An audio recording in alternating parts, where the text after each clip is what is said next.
Happy Halloween, everyone, and welcome to the Tubetown Game of the Week pregame show.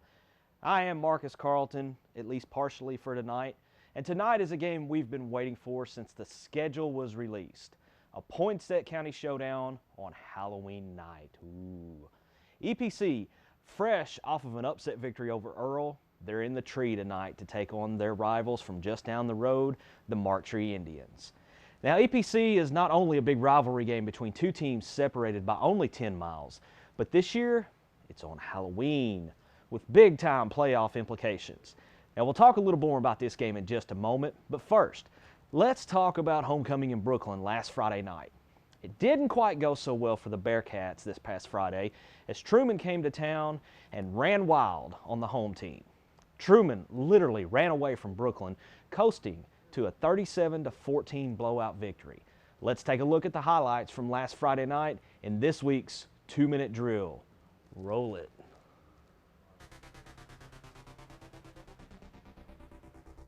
Tubetown homecoming tour continues tonight. Your Tubetown Game of the Week is live in Brooklyn as the Bearcats are hosting the Truman Wildcats. I'll tell you what, when looking at Truman, Wes, when they have some big receivers. 6'4", Kevontae Andrews, and that kicker, Trey Simmons, is 6'3". So first and 10 now, Wildcats. Lyles keeping it. He's got open room. And down to the goal line and in. Justin Lyles. He's more physical and the stronger team right now. I think it's at the line play. And in for the touchdown, Grayson Dye. Nice hurdle by Dye to get into pay dirt there for the Wildcats. How much are they going to be down by? And there's the give to Oh, Dye. nice He cut up the cut middle, by and Dye, he is by gone. Grayson Dye, TD.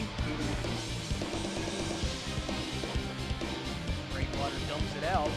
Successfully for Robinson. He gets positive yardage and breaks free. Now it's going to be a foot race down to the 20-10 goal line. He's in. Clay Lyles breaks free and in the end zone for a Wildcat touchdown. Right up the middle, Kane White, dragging guys, and in for the touchdown. Rainwater close to being hit from behind. Ball up for grabs and caught.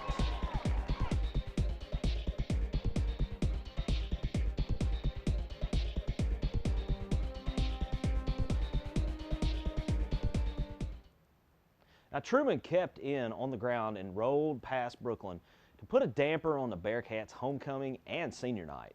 The two big storylines coming out of this game is, first off, Truman picks up back-to-back wins for the first time in 4 years.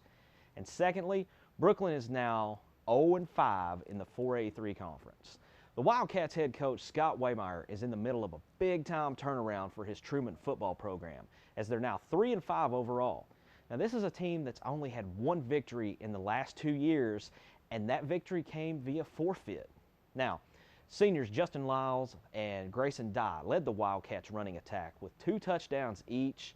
Truman carried the ball as a team 44 times for 227 yards. They only attempted 3 passes, all of which came in the first half. Brooklyn only had 31 total yards at the halftime break and trailed 22-0. Senior quarterback Drake Rainwater finished the game 5 of 9 with 91 yards, 2 touchdowns, and an interception. The Bearcats came into the game averaging 202 yards per game on the ground, and thanks to some halftime adjustments and better second half play, they managed to get to 132 total rushing yards on the ground. But it still wasn't enough for the offense to give the Bearcats a chance to win their homecoming and senior night game. Now, the loss drops Brooklyn to 2-6 overall, and as we mentioned, 0-5 in the 4A3, while the win for Truman takes them to 3-5 overall and 2-3 in the 4A3. Now, that's a big turnaround for Truman, as they've had their 3rd win through 8 games this year, and they have a legitimate shot at making the playoffs if they can beat Cave City in Truman tonight. So good luck to the Wildcats in that one.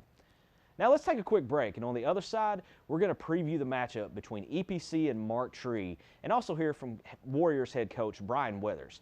So keep it right here on Tubetown on Halloween. This is a seed, and this is a farmer.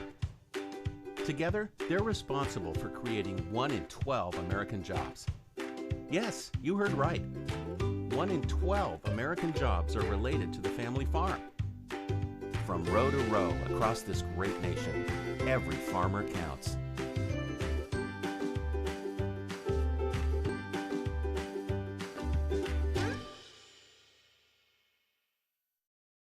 Kaiser LP Gas Company is a family-owned propane company serving residential, commercial, and agricultural customers in Craighead, Crittenden, Poinsett, and Mississippi counties in northeast Arkansas.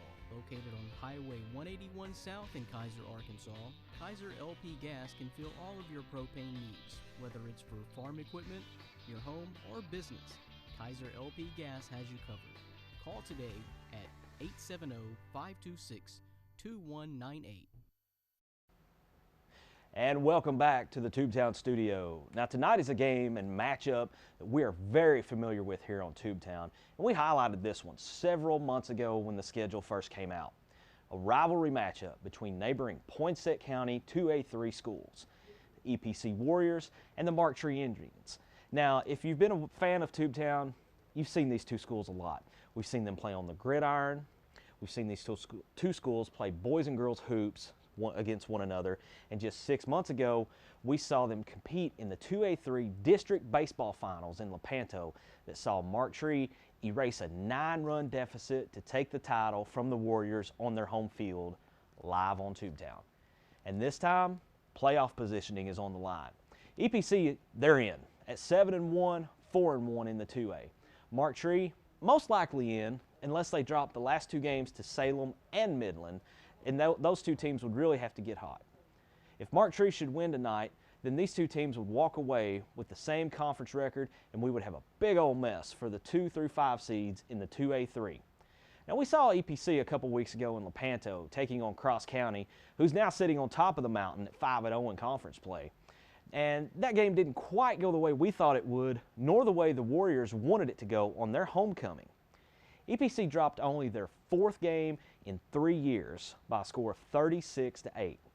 Aaron Scales, he got the Warriors started on the right foot with a 45 seconds into the game with a 63-yard touchdown run, but then proceeded to get knocked around for the rest of the night by the Thunderbirds, and he just wasn't quite the same. So things weren't looking too good heading into the showdown last week with Earl, right? Wrong. The Warriors bounce back nicely and take down 2A powerhouse Earl in comeback fashion, 28-26. Now, Aaron Scales, he bounced back pretty nicely as well. He was 10 of 15 through the air for 121 yards and 3 touchdowns, while rushing for 164 yards and a rushing touchdown as well.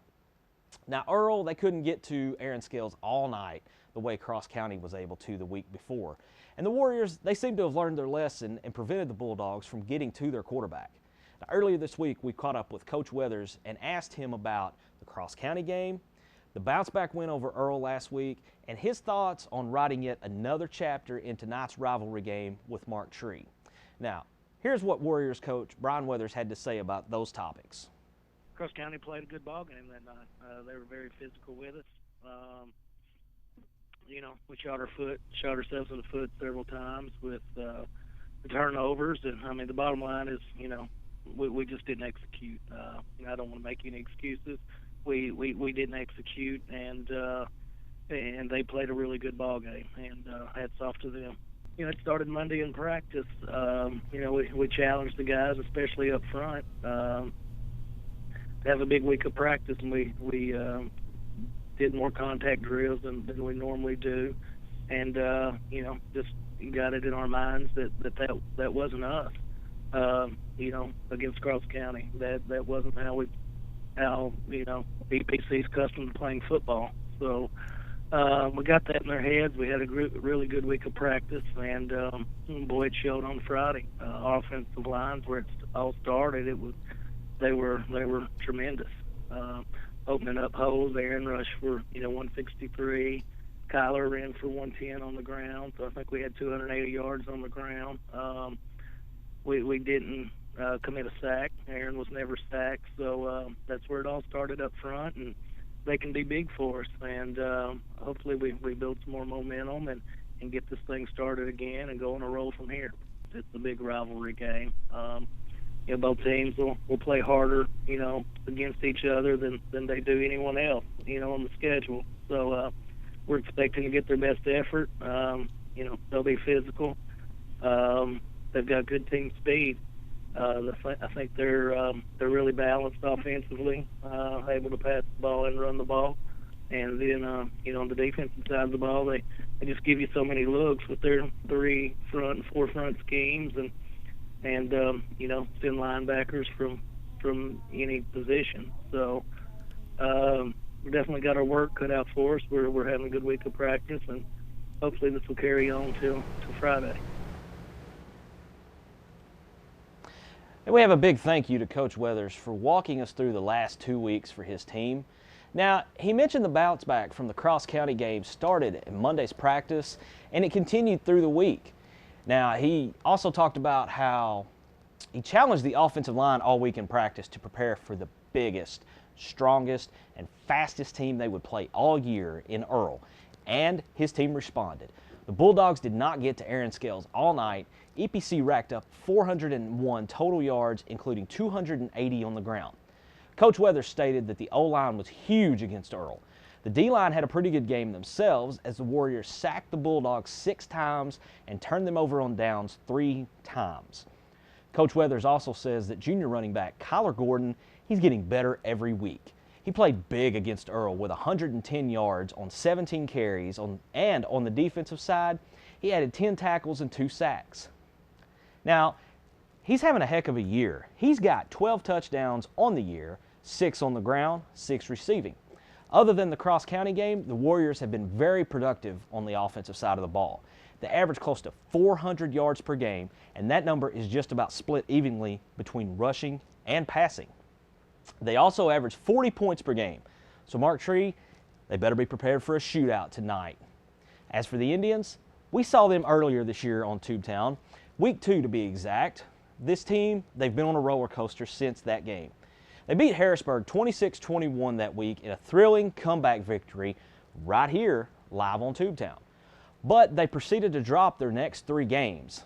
And somewhere in the middle of all that, their starting quarterback, junior Blake Daniels, made a decision to leave the team. Now, where does that leave the Indians? Octavius Dean takes over at quarterback, and the Indians have rallied, and they've actually won their last 3 games. They're 3-2 in the 2A, sitting in 4th place. Last week, they trailed at Salem 14-0 before coming back to win in overtime. Octavius Dean had a pretty good game. Went 10 for 20 through the air, 91 yards, a touchdown, and 2 interceptions.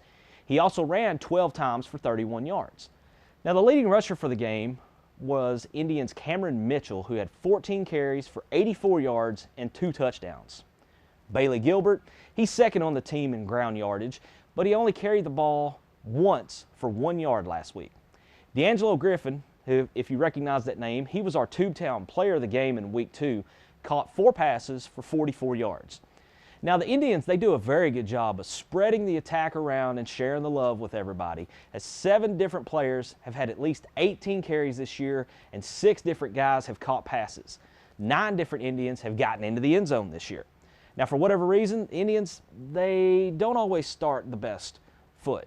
They're very slow starting. They have only 20 points in the first quarter all year long, and they've given up 50. Now, their best quarter this year by far has been the second quarter. They've scored 68 points in the second quarter alone this year. So if Mark Tree can get a first quarter score, they should be able to keep the game close the rest of the way out. Cross County, EPC, and Earl are clearly the best defenses in the 2A3 this year. But Mark Tree, they lead the rest of the pack as the best of the rest. EPC is 3rd in conference in points against with 56, while the Indians have allowed 121 points this season. So it's rivalry week, and it's Halloween, all rolled into one right here tonight live on Tubetown. EPC, Mark Tree, rivalry game, Halloween, ghosts, goblins, spooks, 2 familiar foes square off in a frightening 2A3 matchup for playoff positioning. Can Mark Tree win their 4th in a row, or will EPC continue to ride the momentum after their big shock last week against Earl? Now, are we going to be treated to a classic matchup, or will it be a whoop that trick kind of night in the tree? Brandon Reed, West Cisco, get 'em. Happy Halloween, everyone, and welcome to Don Lovell Memorial Field. Not only is it Halloween, it is rivalry week here on Tubetown, and we have got a big neighboring border between two schools in the 2A3 that are very familiar with each other, and now we're playing for playoff positioning. I am Brandon Reed, joined by Wes Cisco. Tonight, Wes, some of our keys to the game, I think, how hot or how quick of a start can this Marktree Indian team start out and try to stay in it with this EPC team that comes in 7-1, 4-1 in the conference? Yeah, like you said, how fast can they do?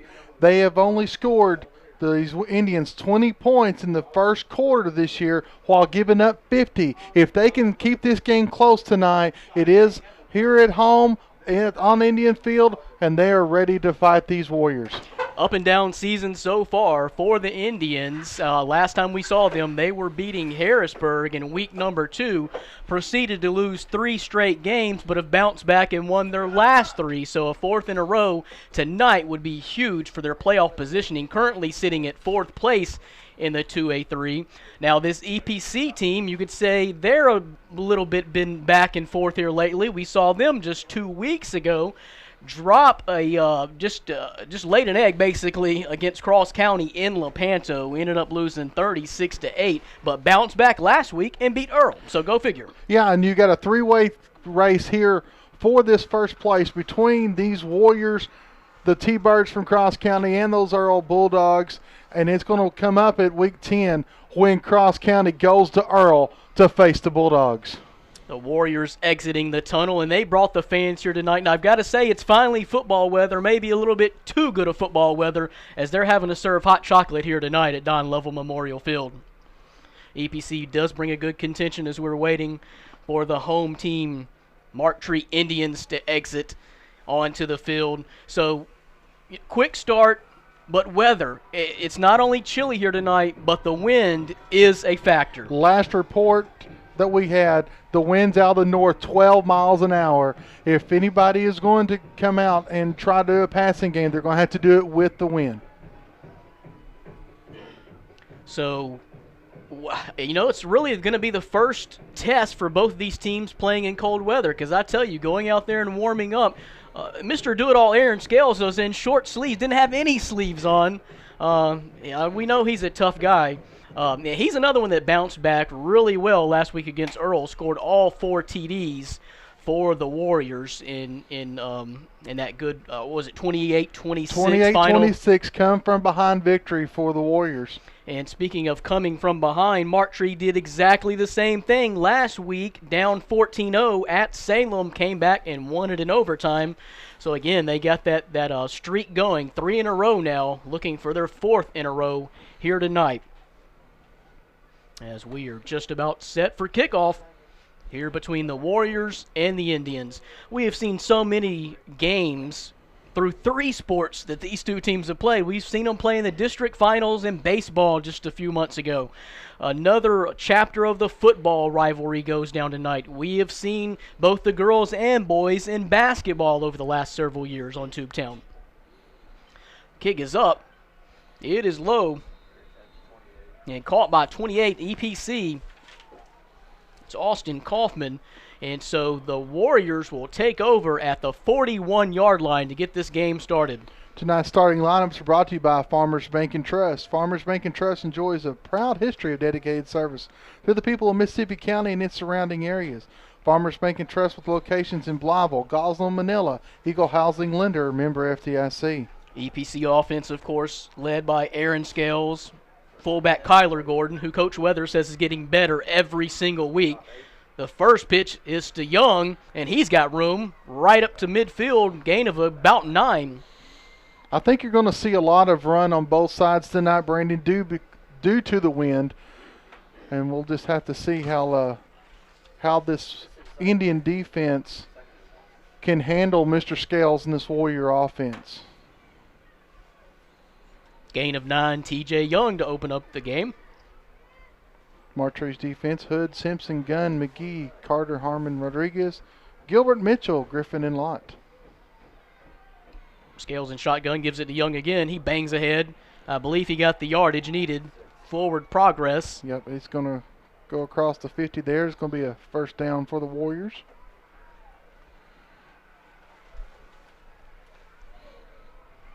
And again, big bounce back after we saw Cross County. And kind of in retrospect, Cross County is for real, Wes, in the 2A3. The best defense in the conference, and they showed it against DPC. Scales dives ahead now. Give him a gain of about 5 on the play.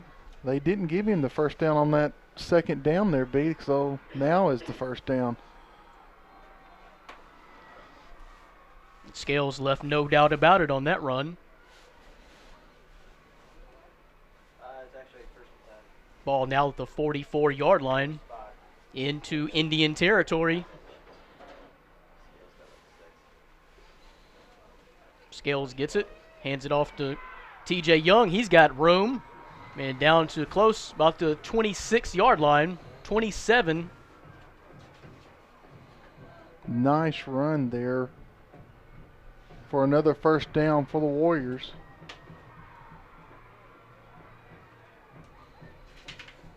TJ Young getting a lot of early work. 3 carries, well over 20 yards.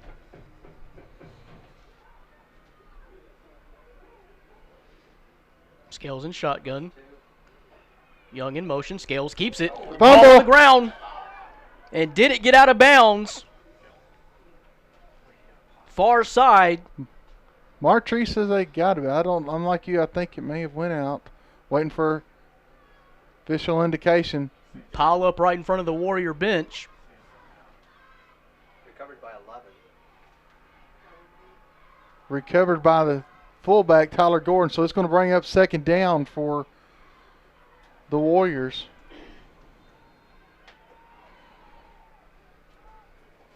So Scales puts it on the ground. Fortunately, the Indians cannot make them pay. Against TJ Young, banging ahead. It's going to be short. He was down to about the 20.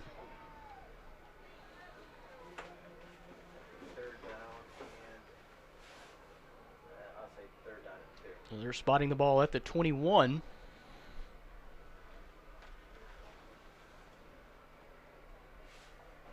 Already the second third down try for the Warriors this drive.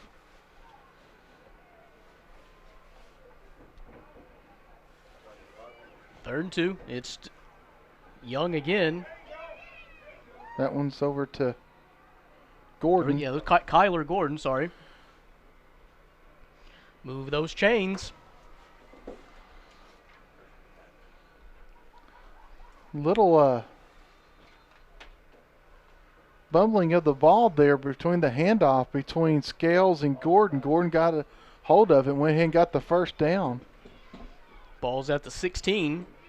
Scales in shotgun, keeps it himself. Now he's got room to the left side.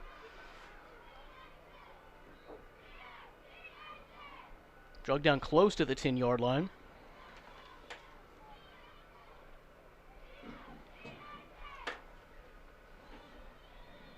Like he got about half of it. Yep. Excuse me, about a 5-yard pickup on the play for Scales.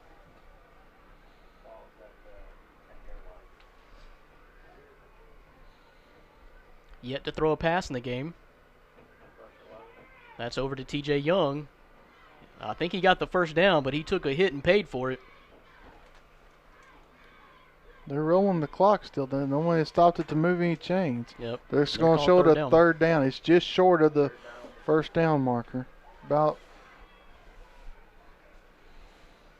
a yard short, looks like.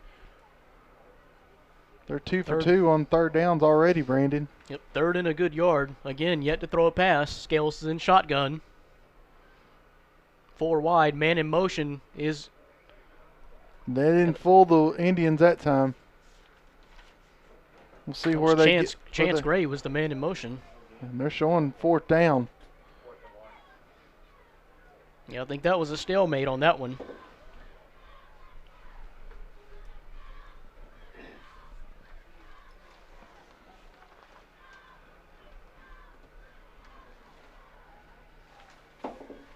Scales goes back under center. 4th and 1. 11th play of the drive. And he sneaks ahead. That's going to depend on where they spot. He had a good start off the ball, off the line, but then got stood up. I'm looking at the official on the far side, and I'm curious of where they're going to mark it at. Ball's inside about the 8-yard line, possibly 7 is where it is marked. They're gonna measure. Let's see how let's see on our Zappometer if he's going to give them the first down or if he's going to say he's short. From the position that the ball is spotted, Zap is signaling first down. I have to agree. No, he's signaling for Mark Tree. He said the other way. He thinks he's short. It is short. Yep. It is short. Mark. So the Indians take over on downs at the 7-yard line.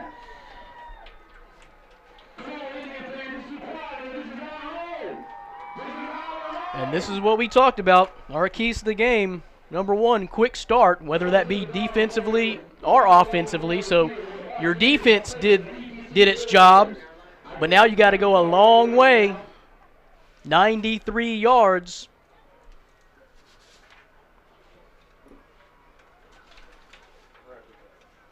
Trying to Octavius Dean with the handoff, trying to give a little room there. Looks like it was to.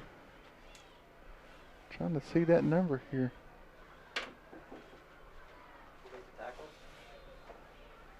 Number 11. So that was loss on the play. Shackelford with the run. I'd say second.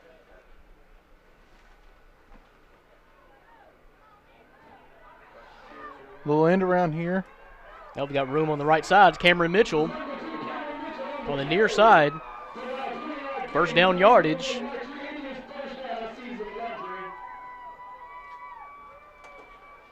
Ball's going to be spotted. Well, we do have laundry.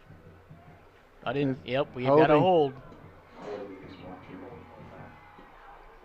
Not so fast on that celebration. So now the ball is going to be put real deep in Mark Tree territory.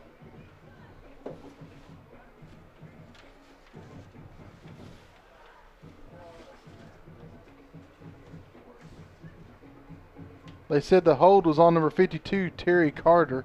So when the coach was asking what number, so official was telling them.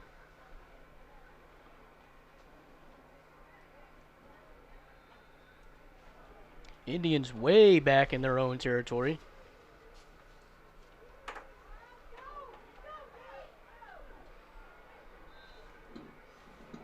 And this D'Angelo Griffin with the carry right there. Sorry about that. This Warrior defense has them scouted. You can tell because they're not letting any kind of run. They're going to make Octavius Dean beat them with the pass, and they hadn't even attempted one yet. They're going to have two now with 3rd down and long.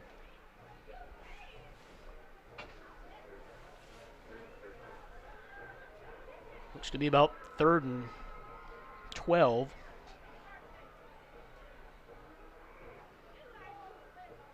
Dean's under center. And a roll left. Passes it to no one. Broken up by Quinn Young for the Warriors. So it's going to be a deep punt.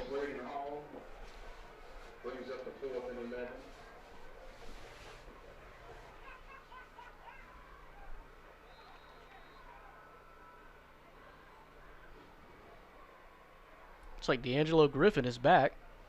He will punt it away. Just about got that one blocked. Takes a good Mark Tree bounce, though. It's going to get back out to the 39. Great field position for the Warriors. 32-yard punt.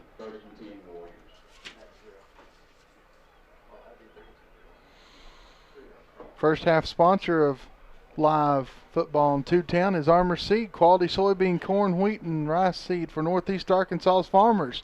Start strong, plant Armor with Armor Seed. Both these teams start out kind of tight here on rivalry week in chilling temperatures on Halloween. As we've got just under 5.5 minutes to go in the first quarter. Scales and shotgun, looking to throw his first pass. Looking for Quinn Young, left hash, but too high.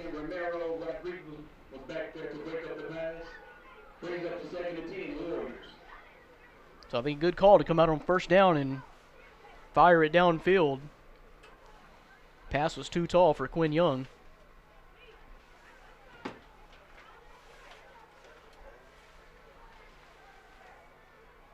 Man in motion is Gordon.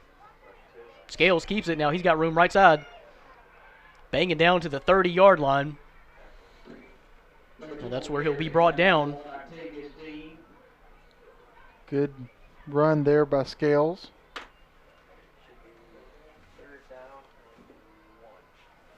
Third and short now. They are. A gain of 9 for Scales.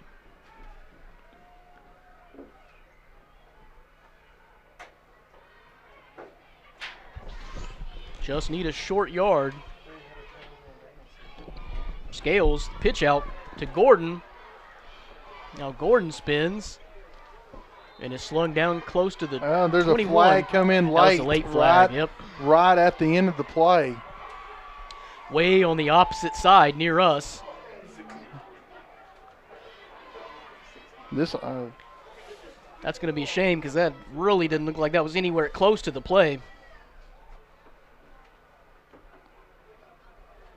personal foul against Marktree.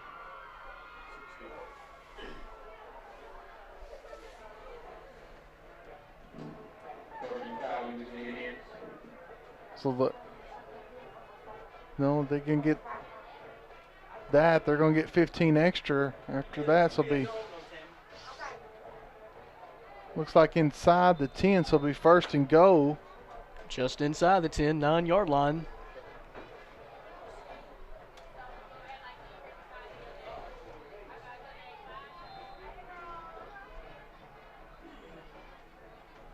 Gordon with again. the carry.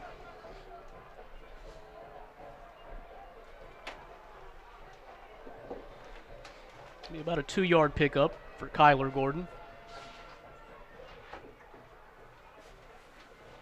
So again, Coach Weather says he's getting better every single week. He's very versatile, can run it or receive it. Now Aaron Scales going for goal line, reaching across. He was down. Yep, right before the goal line. Stretching out for it. Brings up a 3rd and goal. They're 3 for 4 tonight on 3rd down conversions. 75%. Coach Weathers will take that all night long. Ball sitting at the half-yard line.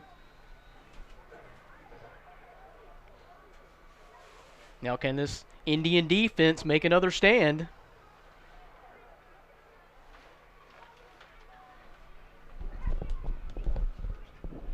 They gave him a first down. And now T.J. Young sneaks ahead. Touchdown. Or was that Gordon? I think that was actually Kyler Gordon. That was Kyler Gordon, number 11. So points on the board.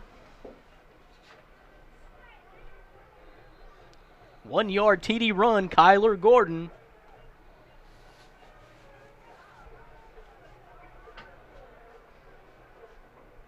And a quick start. We got 3:37 to go. No one is even looking at Aaron Scales as he just walked into the end zone for that 2-point conversion. And if there's anyone to keep your eye on for this Warrior team, it's Aaron Scales. Number 2, Aaron Scales.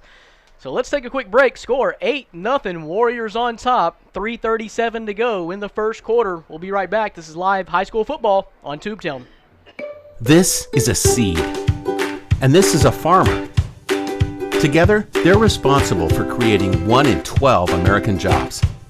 Yes, you heard right. 1 in 12 American jobs are related to the family farm.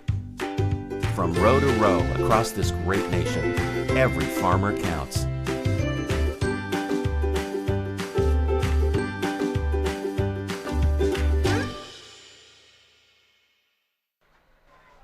Welcome back to Don Lovell Memorial Field. Indians gave up a score right there. 8-0, Warriors on top. Like 3:37 on that drive, 59 yards, ends up with a 1-yard burrow. 5 plays on the drive. Kyler Gordon finishes it off.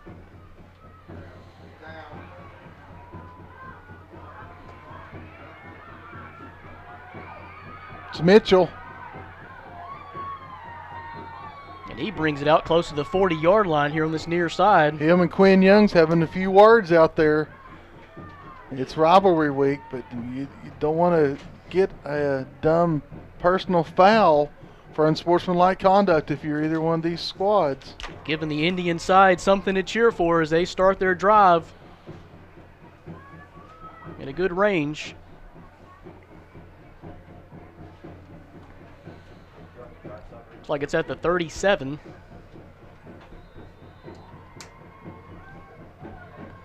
So exactly 3.5 to go here, first quarter. The Indians need to strike again. We talked about their first quarter scoring's not been good all year. Gives to D'Angelo Griffin, who breaks back, decides against going right side, comes back left. He may have got a yard. All that running.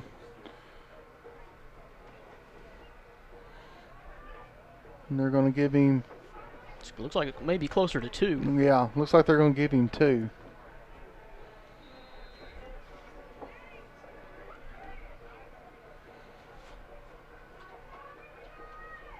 This is football weather, B. We've been wondering when football weather was going to get here. With playoff implications on this game, so you know it's getting late in the season. There's the give. As Tevin McGee bursts ahead. He's going to have first down yardage. I believe that's the first down of the night for the Indians. It comes with 2:42 left to go in the first quarter. 10-yard gain for McGee.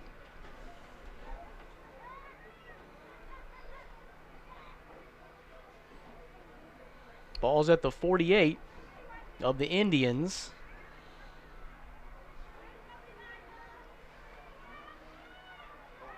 Dean to McGee again.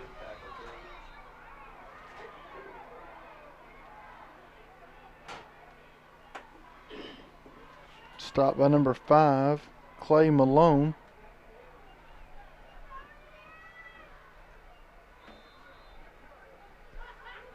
Sorry, that was Griffin on the last carry. McGee checks back into the game.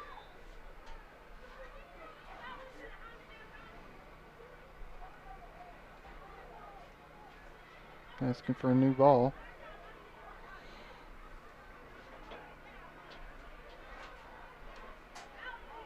So again, playoff implications. EPC's 4-1 in 2A3 play right now. Second place, Cross County's number 1 at 5-0. Fourth place is Marktree at 3-2. So if Marktree can pull out the win here tonight, these two teams will be tied for third, depending on what Earl does tonight. Earl is going to Rector, who's winless on the year, so I think we could probably say that'll be a W for the Bulldogs. Lott gets the carry.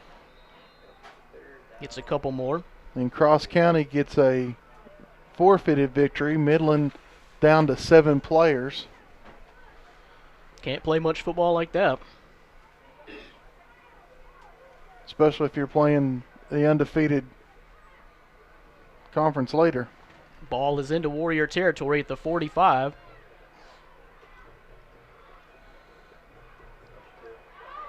Dean under center. Tough run. Like Cameron Mitchell. Good run by Mitchell there. He got hit, thought he was going to be down. He had enough of the first down, kept those legs rolling, got another 3 yards, got across the 40 into the 39 for the Indians.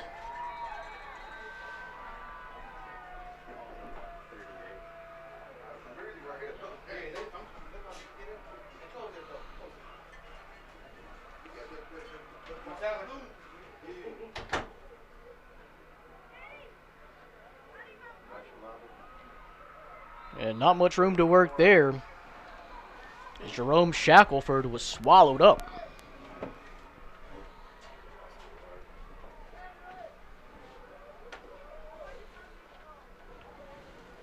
Looks like Lost he a lost yard. a yard, yep. They don't have to run another play here in the first quarter. Yep, ball back to the 40.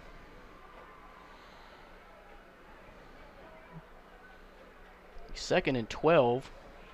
10 seconds on the game clock. They're going to go ahead and run it, though. Dean keeps it, rolls right, looking to toss it. And again, too high for his man. He was looking for D'Angelo Griffin. And that's going to do it for the first quarter. As the Indians are driving, it's going to be 3rd and 11 when we come back. The score is 8-0. EPC Warriors on top. You're watching live high school football on Tubetown. Kaiser LP Gas Company is a family-owned propane company serving residential, commercial, and agricultural customers in Craighead, Crittenden, Poinsett, and Mississippi counties in northeast Arkansas. Located on Highway 181 South in Kaiser, Arkansas, Kaiser LP Gas can fill all of your propane needs, whether it's for farm equipment, your home, or business. Kaiser LP Gas has you covered.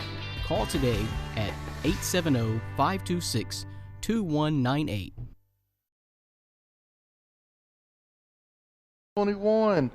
Let us know where you're watching the game from using the hashtag EPCVSMT. We'll read your tweets during tonight's telecast. Director Cam, everybody. Smile and wave, boys. Smile and wave. Again, just another example of how Tubetown brings you the action and coverage like no one else. The Director Cam, brand new trick out of the bag for Halloween. Now you know why those boys stay behind the scenes.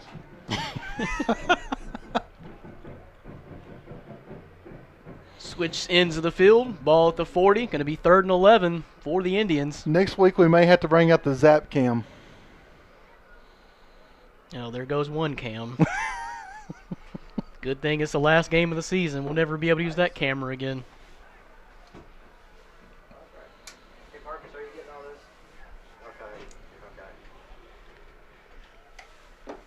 Not really sure what we're waiting on. Because like they're having a discussion over there on the far side of where exactly the ball is supposed to be placed at. It looked like it was something with the chains. They moved the chain just a little bit. I thought it was pretty simple. Ball was on the 40, 3rd and 11. High snap. Dean gets it. He's going to have to look for someone quickly. And he was looking for Kentrell Brown. No go. Good defense there by the Warriors. There was nobody for Dean to pass it to. So making up a 4th and long. Waiting on the call from Coach Dunn. Ball at the 40. I think they're going for it. On 4th and 11.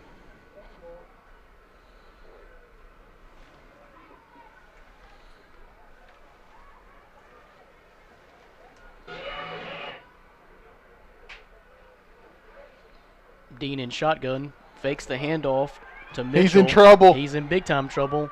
But finds a man and just overthrown. The Shackelford. He had Shackelford wide open for first down yardage and more. And unfortunately now for Octavius Dean, he is 0 for 3 on the night passing the ball. That was a big missed opportunity right there. He was in trouble, scrambled, got away from the pressure, had a man wide open, and just thrown a little bit too hard.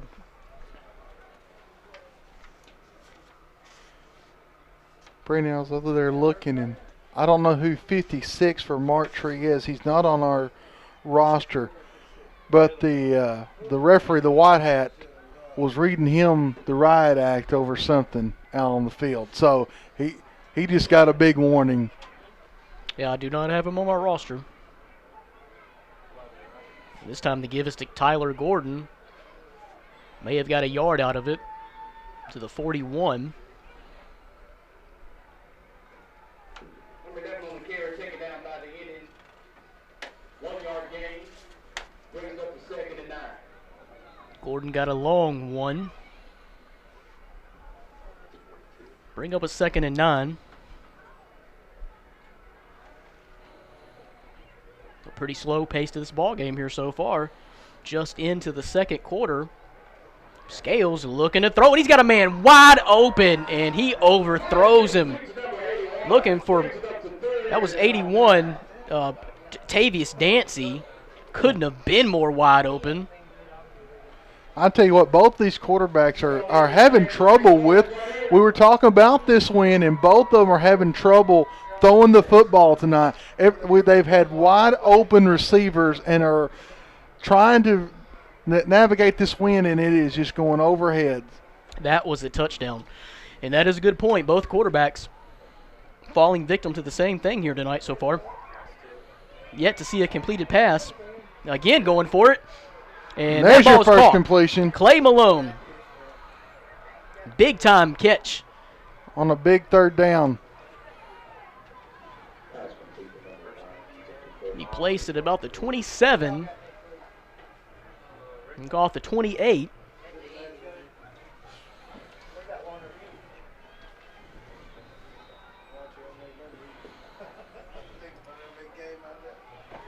It's about a 30-yard gain for Mr. Scales.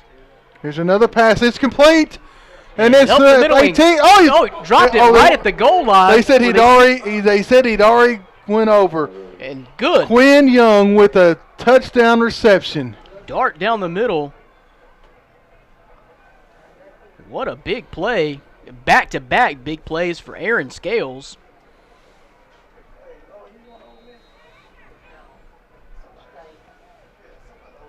Now we got a 2-score game.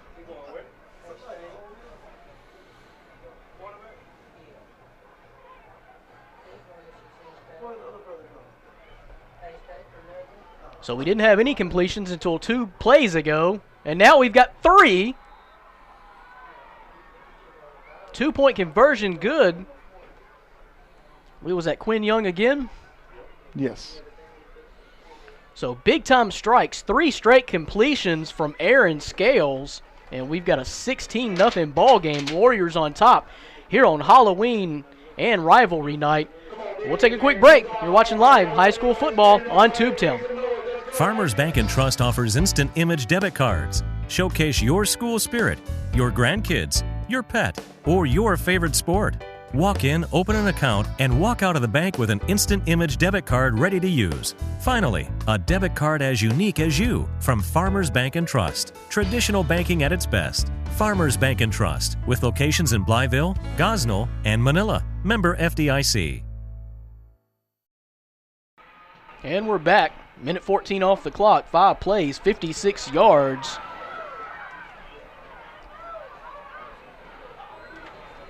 Ends up in a touchdown pass for Mr. Quinn Young. Right off the big completed pass to Clay Malone. So Scales completes 3 straight passes. 2-point conversion, good. 16-0 is your score. Again, hate to harp on it. We talked about a quick start. Really directed that towards Marktree, and we have not seen it tonight. Still 10:43 to go until halftime, but they're trailing by 2 scores. They're going to have to open up the offense just a little bit. And they are. They've got 5 wide, or 4 wide.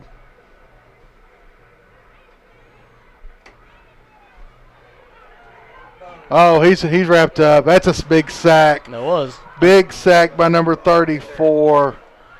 Loss of 8 on the play. Matt Ferguson. He had Jaleel Lott on the flat open, but split second decision. Decided not to go to him. Ends up taking the sack.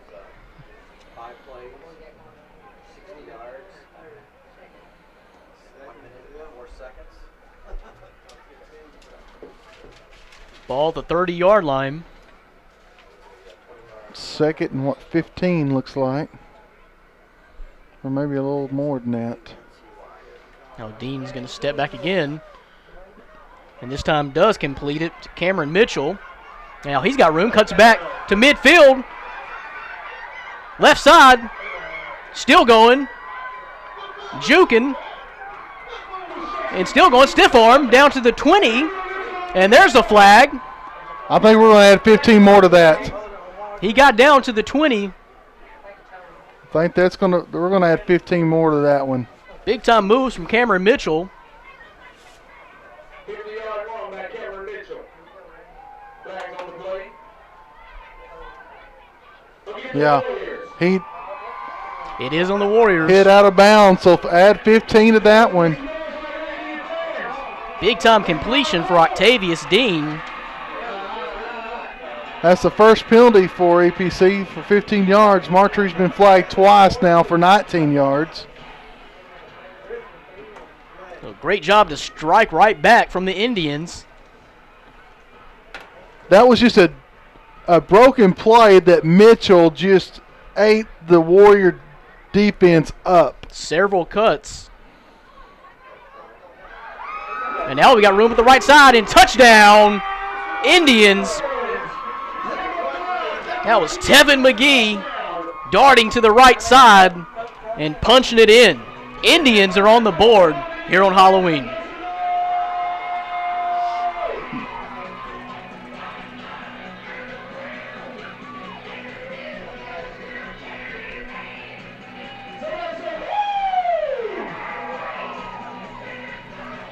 And now this crowd has something to cheer for.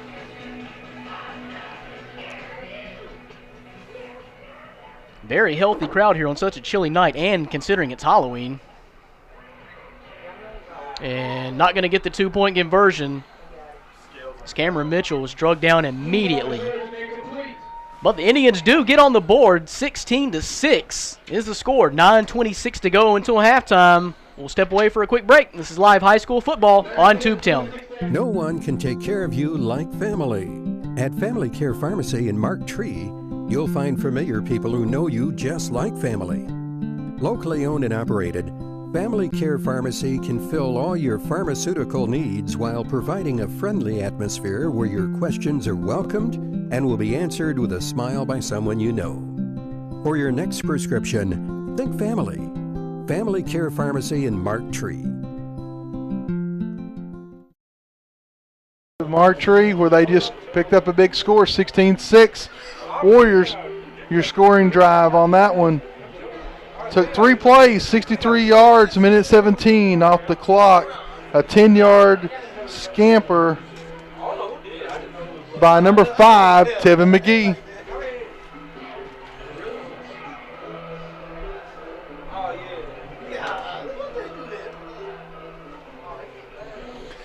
So 10-point game. 9:26 to go. Plenty of time until halftime, but that was what the Indians needed to punch it right back and quickly. Kickoff sponsor for tonight's telecast is Wood Ford Sales. Score big on a new vehicle from Wood Ford during savings season. Wood Ford Sales in Truman and on the web at woodfordsalestruman.com. D'Angelo Griffin's kick is off and put on the ground by Dancy. But gets back out to the 35. Well, we've seen what Martree come back and scored in quick fashion. Let's see what these Warriors are going to do here. It looked like Aaron Scales was having success through the air the last drive, so we'll see if they may have seen something in the Indian defense that exposed them a little bit, or if they're going to keep it back on the ground. Looks like we got another issue here.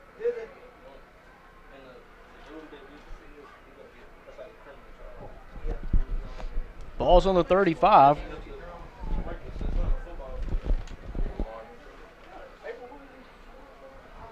The Warriors have scored on their last 2 drives. I'm not sure what we're...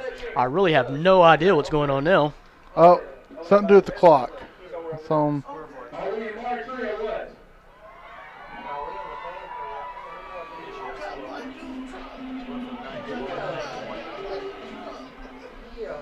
Ready to start play. Scales again looking to launch it, but overthrows his man. It was Quinn Young.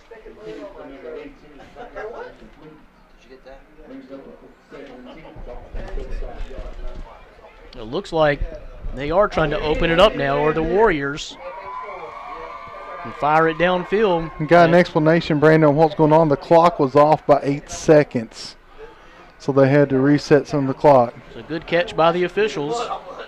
One of these teams may need that 8 seconds at some point in this game. A little confusion there, but Scales ends up keeping it out of the right side. And down, he gets first down yardage. It's going to be, ends up of a gain of 11 on the play.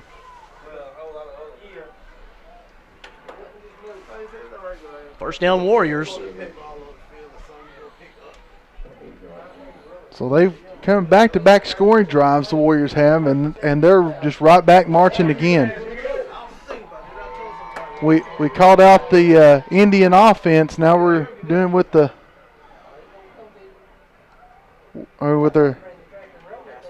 and now we have to do it with their D. Big sack. Yeah, that's going to be a loss of close to 7. It's about 56, and again, I'm sorry we don't have a name on that young man, but he just laid out Scales.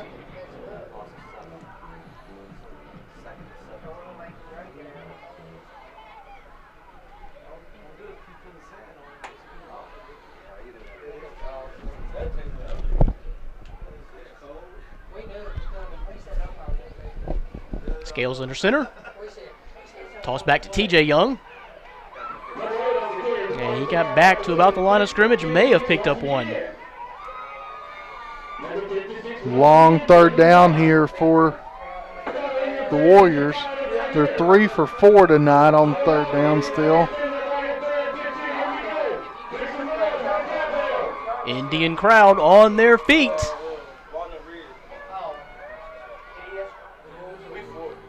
Waving the blue rally towels. And you know the Smart Tree fans are also keeping an eye on the Walnut Ridge game. That's Scales rolling right. Just runs out of time. And that ball hits the ground at the 50. Incomplete.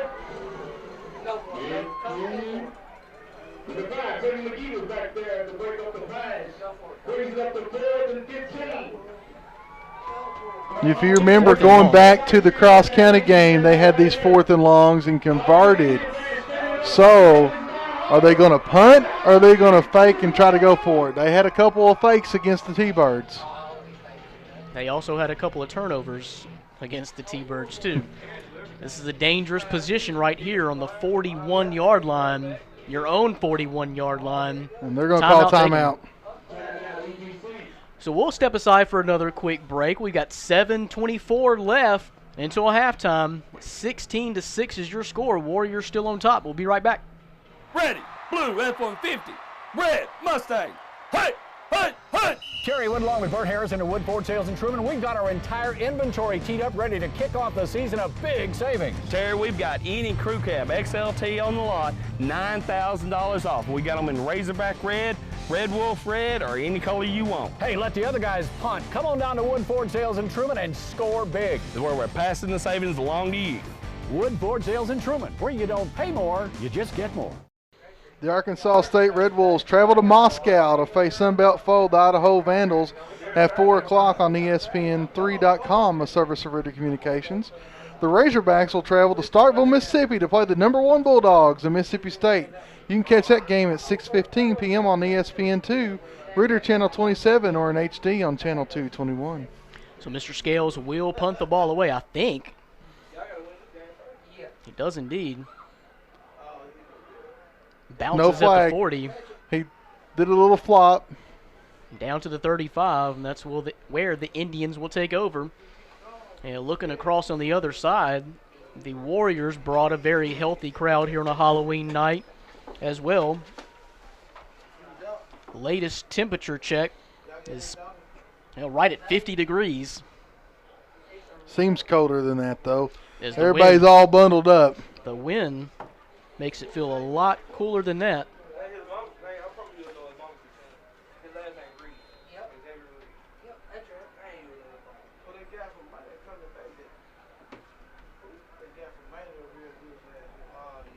Dean and the Indians ready to take over. Give that time. Straight ahead. Jaleel Lott gets the carry and gets a yard.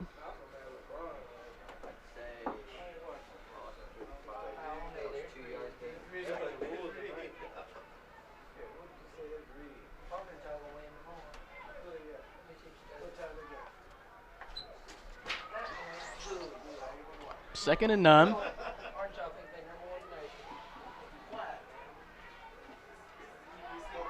Hand off to Cameron Mitchell. He's got room right side. It's a foot race down to the 30, 20.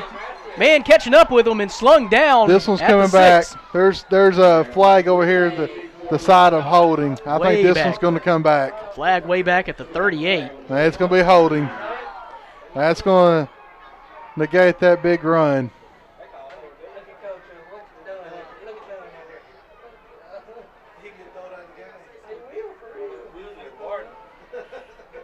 Good job, nevertheless, by T.J. Young to catch Cameron Mitchell.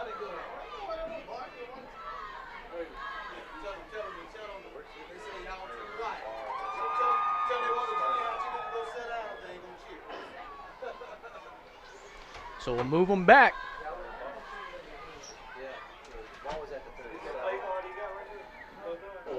Ball sitting now at the 27.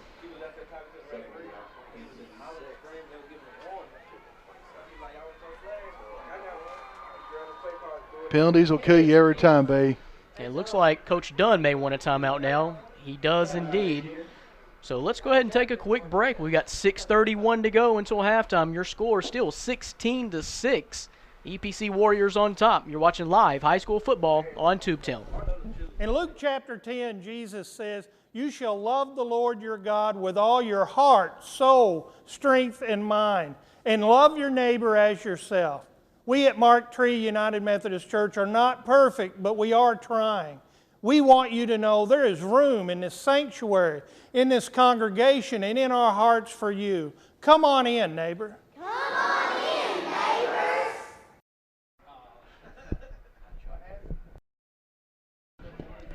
Welcome back to Don Lovell Memorial Field. Crowd braving the elements here on Halloween, rivalry week.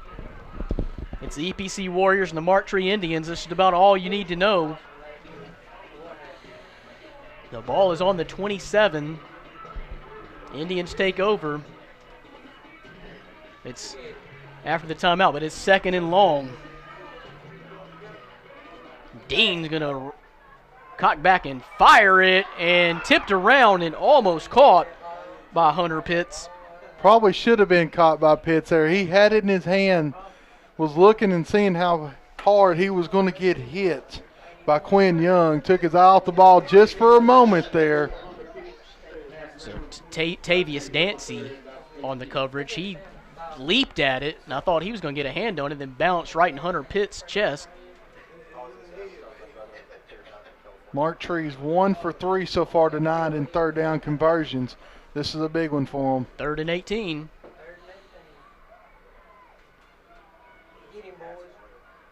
Dean again looking to fire it. Now he's got a swarm of Warriors chasing after him. He almost got away. But it's going to be sacked at the 17. 4th and forever now for the Indians.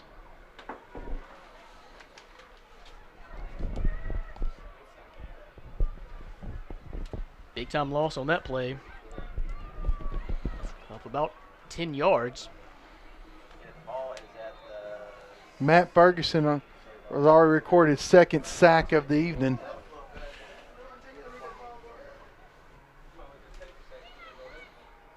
And the punt, good punt. If he can get a Mark Tree bounce down across midfield. Good job. And down at the 47. National Scouting Report presents the NSR, Ritter Communications Underclassmen of the Game. Go like NSR on Facebook or friend Larry Perrin NSR. So Indians give the Warriors short field again.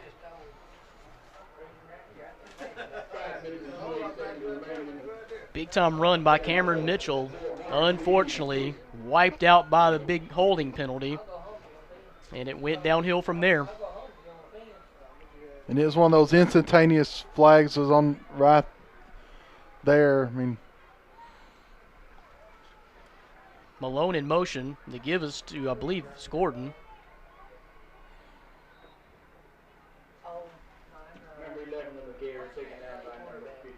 Gordon got a short yard.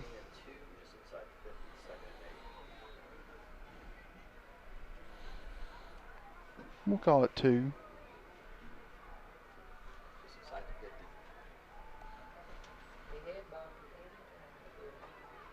Now Gordon in motion, Scales shotgun. Looking to throw it, and I believe that's caught, like Clay Malone, right at the stick. Oh. I'm not sure. That spot looks a little short from where he was at. It's right on the stick. They're going to have to call for a measurement on this. They're calling it third down. They are not measuring it. How can you not measure that? It looks to be right on the stick.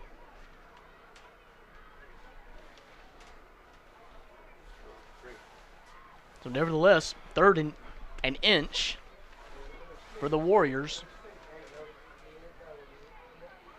He's got it. Scales with the push. Oh.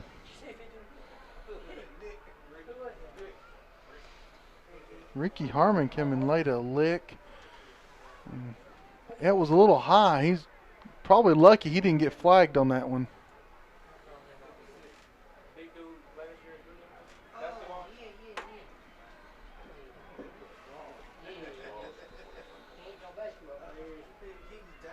Ball at the 41 of the Indians. Scales in shotgun. Under 4 minutes now. Gordon in motion.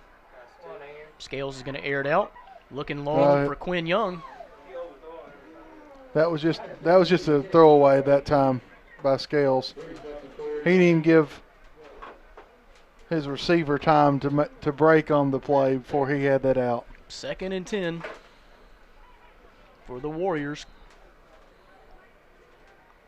Clock stopped. Keep it tuned in to Tubetown for the Armor Seed halftime report.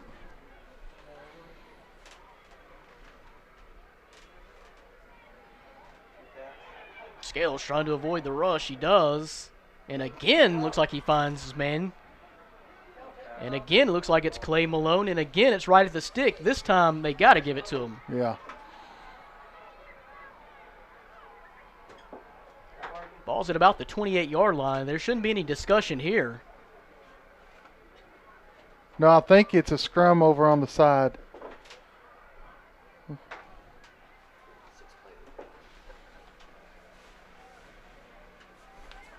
Again, these schools, they know each other well, and there's no love lost between these two schools.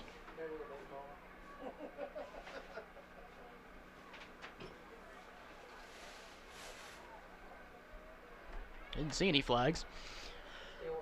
Yeah, there's something. Ahead. Unsportsmanlike conduct against Mark Tree, so that's another 15 yards added. And puts the ball at the 15.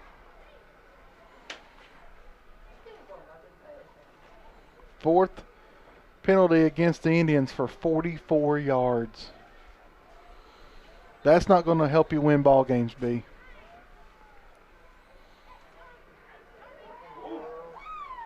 No room for Scales there.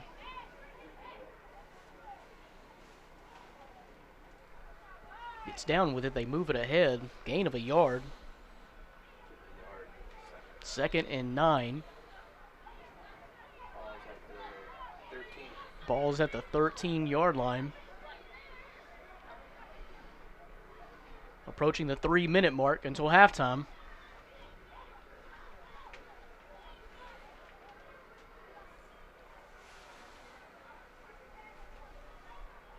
Scales in shotgun, looking to throw it the whole way to Quinn Young. He makes a move and down to the 1. It's going to be short. Enough for the first down, so first and goal, Warriors.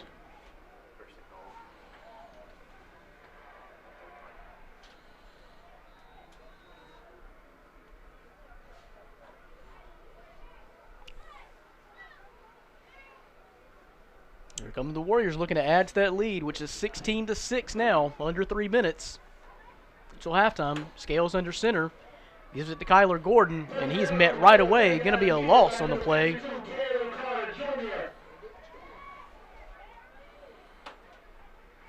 Good stop by Carter. Second and short. 10th. This will be the 10th play of the drive, Brandon. This is what the Warriors are.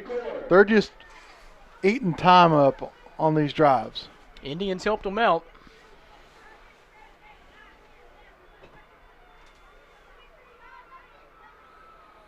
Keeper from Scales.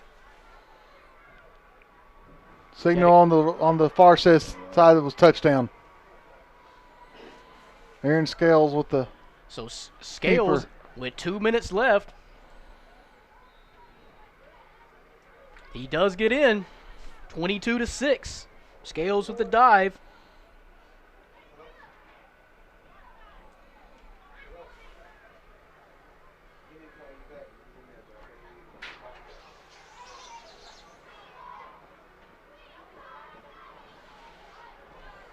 No confusion on where someone's supposed to go there for the Warriors. Man in motion is Malone. And we we got a got flag far side. I think it's going to be a false start, 2 men in motion, same time. Back them up. So they'll try from the 7.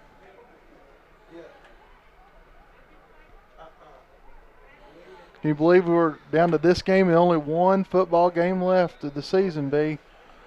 We started, well, 9 weeks ago, talked about this Halloween matchup, and I'll be if it ain't here already. Next week, Rivercrest at Osceola, another big game to finish off the regular season here on Tubetown. The 2014 campaign almost done. And down to Clay Malone. He got it. Good firing and good vision from Scales. He got it to Malone. Big 2-point conversion. So 24-6 is the score. Exactly 2 minutes to go until halftime. Warriors on top. We'll be right back. This is live high school football on Tubetown. Over the past 60 years, First Delta Bank has been a model of community banking to eastern Poinsett County. At First Delta Bank, our important decisions are made locally by people with hometown values and who know you as a person, not just an account number. Just like the fertile farmland of the Delta, First Delta Bank has a strong history and solid foundation of supporting our communities in eastern Poinsett County. First Delta Bank, an equal housing lender, member FDIC. 10 plays, 3:28 off the clock, ends up in a 1-yard dive into the end zone by Mr. Aaron Scales. Your score, 24-6. All Warriors so far. Ball bounces out of bounds.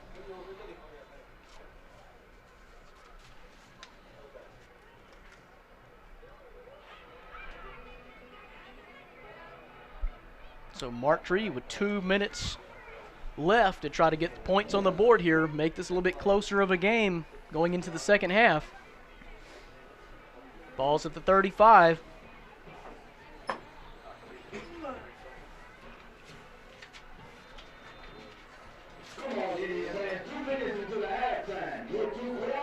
Dean is 1 for 5 so far passing the ball.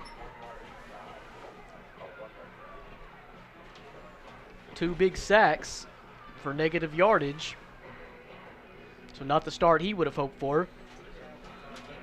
Cameron Mitchell gets ahead for a gain of a couple. Mitchell's had a fairly good ball game for the Indians so far in this first half. 2nd and 8.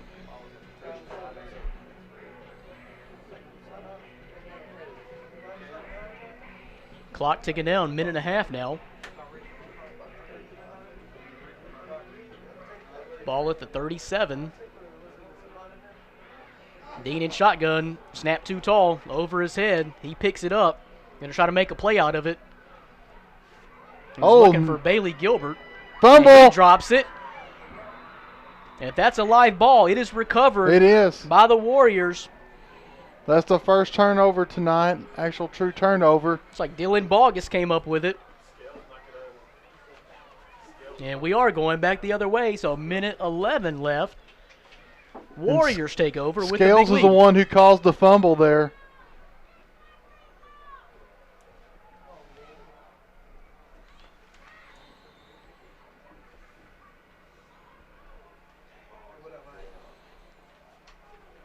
Minute 11 in your own or in the Martree territory, so plenty of time with 2 timeouts remaining for the Warriors. At the 45, dangerous pass by Scales. Looking for Quinn Young, but there was about 5 Indians all over it.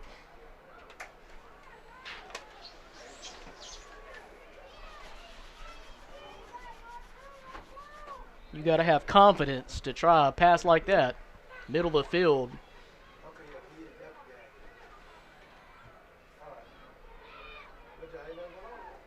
Second and 10.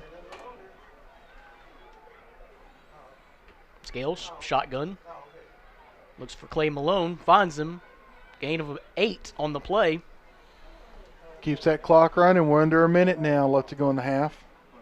Malone having a big game receiving. 4 catches for about 60 yards.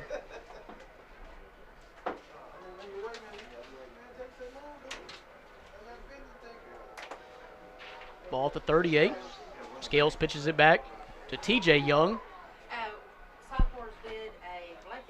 He gets ahead. First down yardage close to the 30. So I'll stop the clock while we move the chains. Binder, the Armor Seed halftime report coming up. 32 seconds and counting now. Scales shotgun. He's got Quinn Young on the left side. Rolls right and tipped up. And did Malone catch it? Yes, they say it's a catch. Down at the 5. 25-yard gain. And that one is all on the wide receiver right there. Malone with a spectacular catch. Tipped it to himself. He's approaching close to 100 yards now on 5 catches. Drexen. Scales in trouble. Too strong, though. He breaks back left. Looking for Malone again. I think he probably could have ran that in the end zone. But safely throws it away. After the incompletion, 2 seconds went off the clock. I went up, looked at the clock. It was at 5. It's now down to 3. He's quick. He's quicker than you thought he was. Too quick for the scoreboard operator. We may have a timeout here. We'll keep it right here. It's just 3 seconds to go until halftime. 24-6. Warriors lead. Looking for more. So I was talking about those playoff implications. I looked up the AAA website and looked up the 5 teams from this conference will go to the playoffs, Brandon. The top 3 seeds will all host in the first round. And I want you to talk a little bit more about the crazy tiebreaker scenarios because that's probably valid for a lot of different leagues and conferences coming up in the next 2 weeks. So at halftime, we'll talk a little bit more about that and explain to the folks kind of how that works and just some of the crazy rules that I discovered this week about the tiebreaker situation.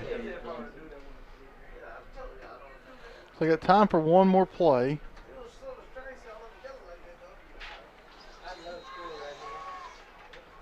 Scales in shotgun, sends Malone in motion. TJ Young is behind Scales. He's looking for Quinn Young or Clay Malone and just throws it. And I believe it's going to be caught but short of the goal line. It was. Did they give him the catch? I think it was good to Quinn Young, but nevertheless, it was short of the goal line. So we are headed to the halftime break now. The EPC Warriors come into Martree on Halloween and rivalry week and stick it to the Indians quick and fast, lead 24-6 at the halftime break. So don't go anywhere. We'll be right back for some halftime stats and more festivities here on Halloween. This is live high school football on Tubetown. This is a seed, and this is a farmer. Together, they're responsible for creating 1 in 12 American jobs. Yes, you heard right. 1 in 12 American jobs are related to the family farm. From row to row across this great nation, every farmer counts.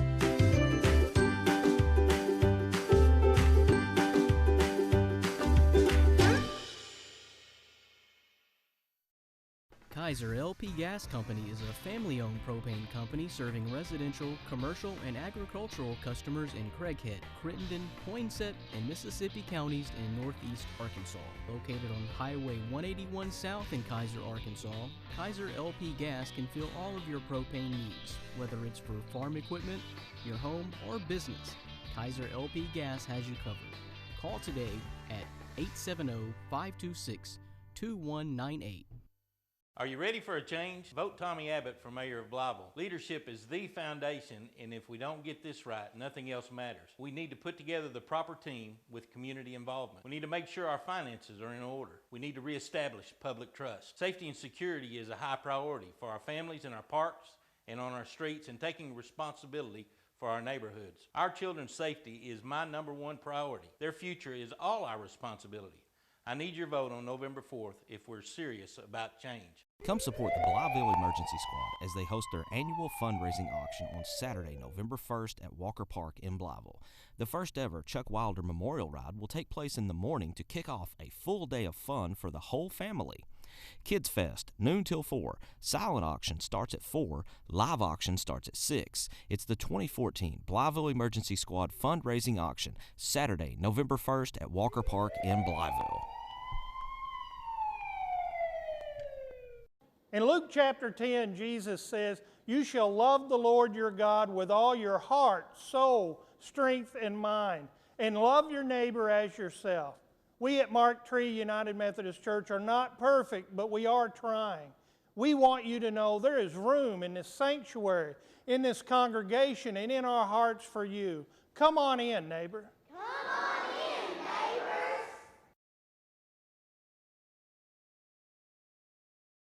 Over the past 60 years, First Delta Bank has been a model of community banking to eastern Poinsett County. At First Delta Bank, our important decisions are made locally by people with hometown values and who know you as a person, not just an account number. Just like the fertile farmland of the Delta, First Delta Bank has a strong history and solid foundation of supporting our communities in eastern Poinsett County. First Delta Bank, an equal housing lender, member FDIC. Tubetown Homecoming Tour continues tonight. Your Tubetown Game of the Week is live in Brooklyn as the Bearcats are hosting the Truman Wildcats. I'll tell you what, when looking at Truman, Wes, when they have some big receivers. 6'4", Kevontae Andrews, and that kicker, Trey Simmons, is 6'3". So first and 10 now, Wildcats. Lyle's keeping it. He's got open room.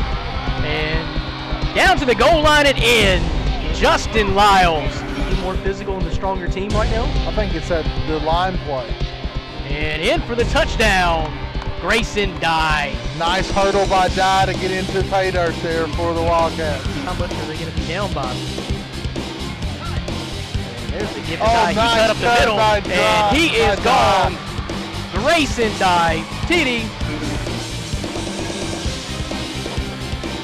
Breakwater dumps it out. Robinson. He gets lost his yardage and breaks free. Now it's going to be a foot race down to the 20-10 goal line. He's in. Clay Lyles breaks free and in the end zone for a Wildcat touchdown. Right up the middle. Kane White. Dragging guys. And in for the touchdown. Close to being hit from behind. Ball up for grabs and caught.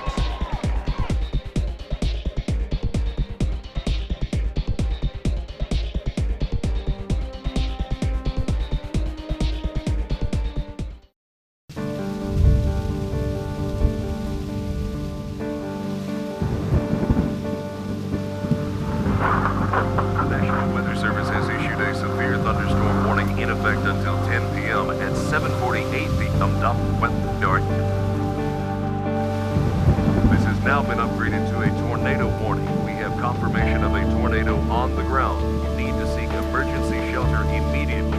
Take cover now. Move to an interior room away from...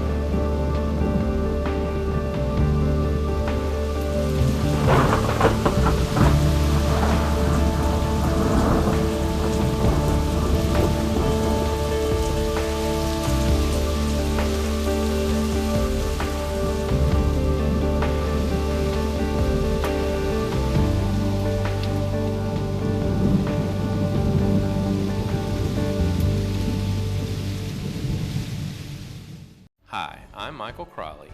There are many reasons people fall into debt: unexpected illness, loss of income, or a basic mismanagement of finances. Don't feel like you're alone. At the Crawley Law Firm, we work hard to help you break free from these burdens. Our team will guide you step by step so you understand the process. Call us today at the Crawley Law Firm to schedule your free consultation in either our Jonesboro or Forest City office.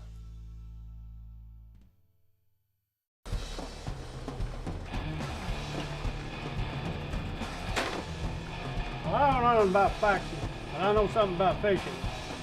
Every Sunday, 7 o'clock, on Tubetown.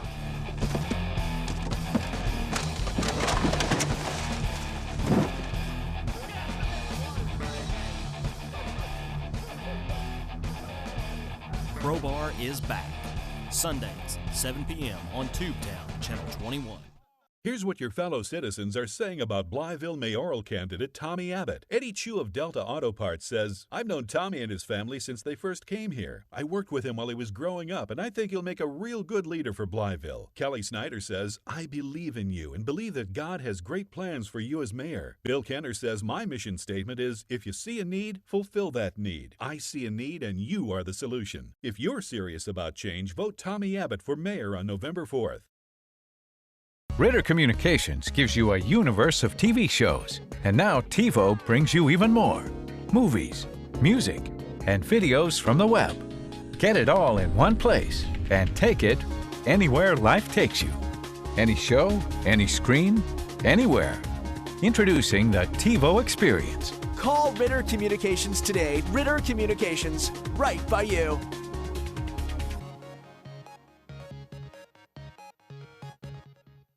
As part of the fight to keep cable rates affordable, Ritter is on your side against giant programming companies. Because they control programming, they make the rules, like forcing you to buy channels and bundles to get the one you like, and then hiking the price way above inflation. They even forbid cable distributors like us from telling you what channels actually cost. Join us in working for better laws that give consumers more choices and more information. We're right by you on this issue. No one can take care of you like family. At Family Care Pharmacy in Mark Tree, you'll find familiar people who know you just like family. Locally owned and operated, Family Care Pharmacy can fill all your pharmaceutical needs while providing a friendly atmosphere where your questions are welcomed and will be answered with a smile by someone you know. For your next prescription, think family. Family Care Pharmacy in Mark Tree.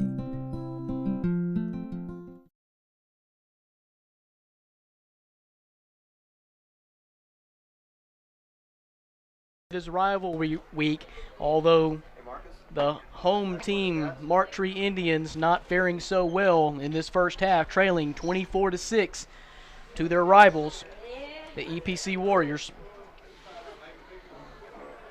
Got some scores of local interest at halftime. Cabot leads Jonesboro 14-0.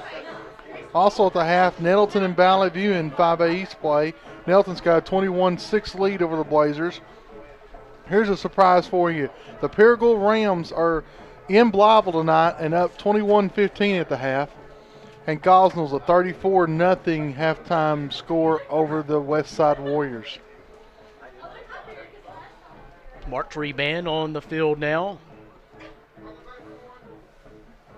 The whole cast of characters out there. So still a lot of time to get back in this game. We spoke about before, Mark Tree not really ever been the quick starting team. They typically have had good second quarters though, but only managed to put up 6 points here in this first half. They are sitting in fourth place in the 2A3 right now. East Poinsett County is second in the standings.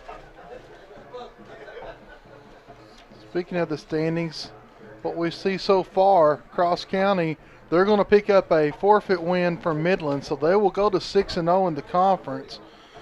Them and then EPC and Earl are both sitting at 4-1. So those three schools right now look like they're in the driver's seat to host the first round playoff.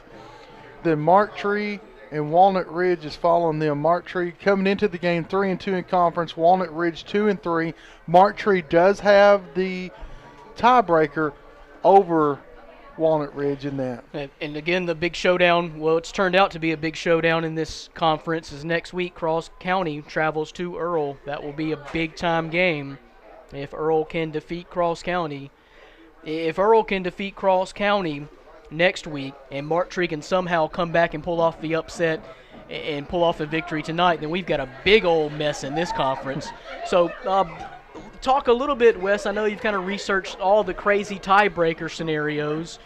Explain that a little bit to the people who may not be familiar with it, because I honestly was not, and some of those rules are just a little crazy. So if there's more than two teams, like we could have a three-way tie for first place here in the 2A3.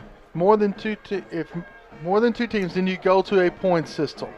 Margin of victory is more than 13 points. You get 13 points towards your margin. Forfeited game, like Cross County gets tonight, they get 13 for a forfeited game. So what that tells me is next week is going to be crucial. If Earl can defeat Cross County and it's more than 2 points, then EPC will be third seed. If it's 1 point or less, then they could go up to a second seed. And so it's going to be really tough to determine until next week when that big matchup happens over in Earl. What we do know is Midland and Rector, they're out. They're done.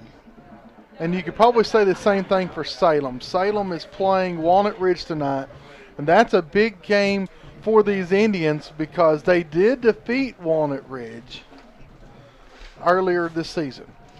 So always fun when it comes down to crazy tiebreaker scenarios like that. The key is you want to win games and not be put in that situation, but you never know what happens, and especially when 5 teams out of 8 in the conference make the playoffs. So we're taking a look at the first half stats, and really EPC has dominated with the yardage. You see Octavius Dean only manages to go 1 for 5, but that was a big one, 50 yards.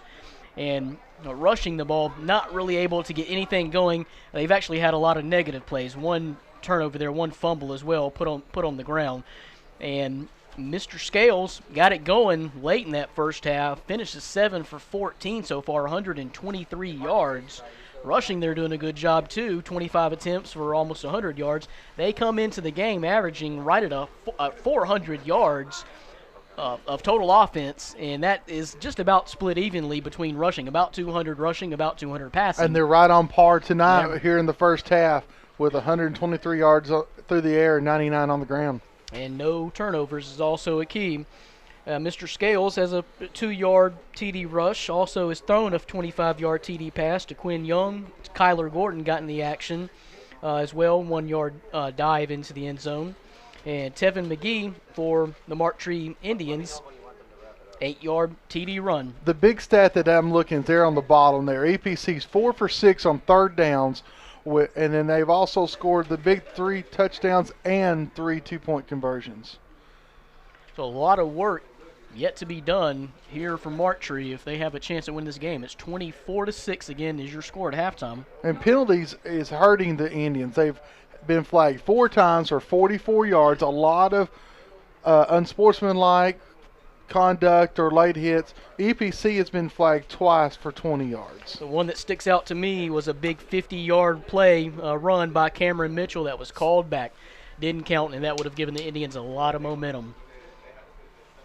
So let's go ahead and we'll take a quick break. We'll be right back here for the start of your second half between the Warriors and the Indians here. Halloween rivalry week on Tubetown. We'll be right back. This is a seed, and this is a farmer.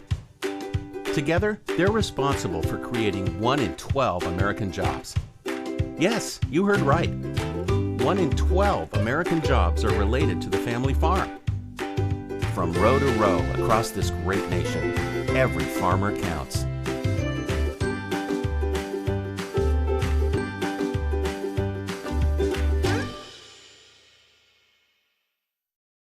Kaiser LP Gas Company is a family-owned propane company serving residential, commercial, and agricultural customers in Craighead, Crittenden, Poinsett, and Mississippi counties in northeast Arkansas. Located on Highway 181 South in Kaiser, Arkansas, Kaiser LP Gas can fill all of your propane needs, whether it's for farm equipment, your home, or business. Kaiser LP Gas has you covered. Call today at 870-526-2198. Are you ready for a change? Vote Tommy Abbott for mayor of Blytheville. Leadership is the foundation, and if we don't get this right, nothing else matters. We need to put together the proper team with community involvement. We need to make sure our finances are in order. We need to reestablish public trust. Safety and security is a high priority for our families in our parks and on our streets, and taking responsibility for our neighborhoods. Our children's safety is my #1 priority. Their future is all our responsibility. I need your vote on November 4th if we're serious about change. Come support the Blytheville Emergency Squad as they host their annual fundraising auction on Saturday, November 1st at Walker Park in Blytheville. The first ever Chuck Wilder Memorial Ride will take place in the morning to kick off a full day of fun for the whole family. Kids Fest, noon till 4. Silent auction starts at 4. Live auction starts at 6. It's the 2014 Blytheville Emergency Squad fundraising auction, Saturday, November 1st at Walker Park in Blytheville. In Luke chapter 10, Jesus says, "You shall love the Lord your God with all your heart, soul, strength, and mind, and love your neighbor as yourself." We at Mark Tree United Methodist Church are not perfect, but we are trying. We want you to know there is room in this sanctuary, in this congregation, and in our hearts for you. Come on in, neighbor. Come on in,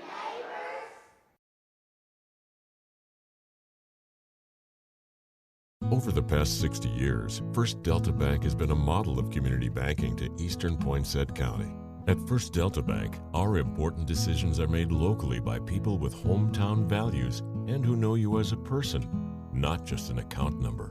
Just like the fertile farmland of the Delta, First Delta Bank has a strong history and solid foundation of supporting our communities in eastern Poinsett County. First Delta Bank, an equal housing lender, member FDIC.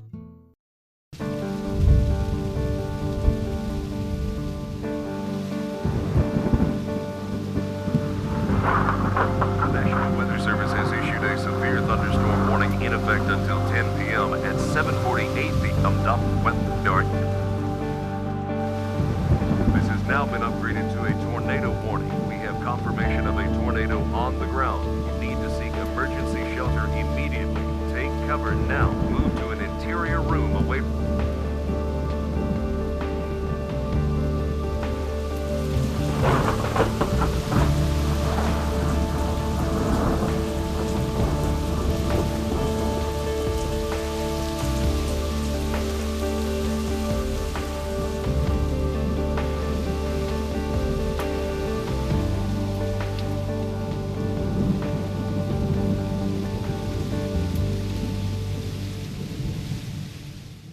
Hi, I'm Michael Crawley.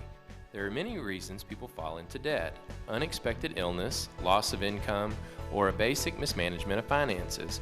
Don't feel like you're alone.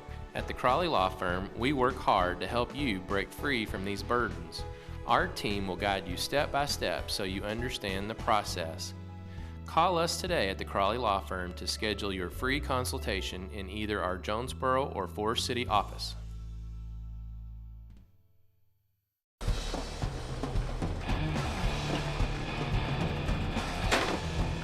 Well, I don't know nothing about faxing, but I know something about fishing. Every Sunday, 7 o'clock, it's on Tubetown.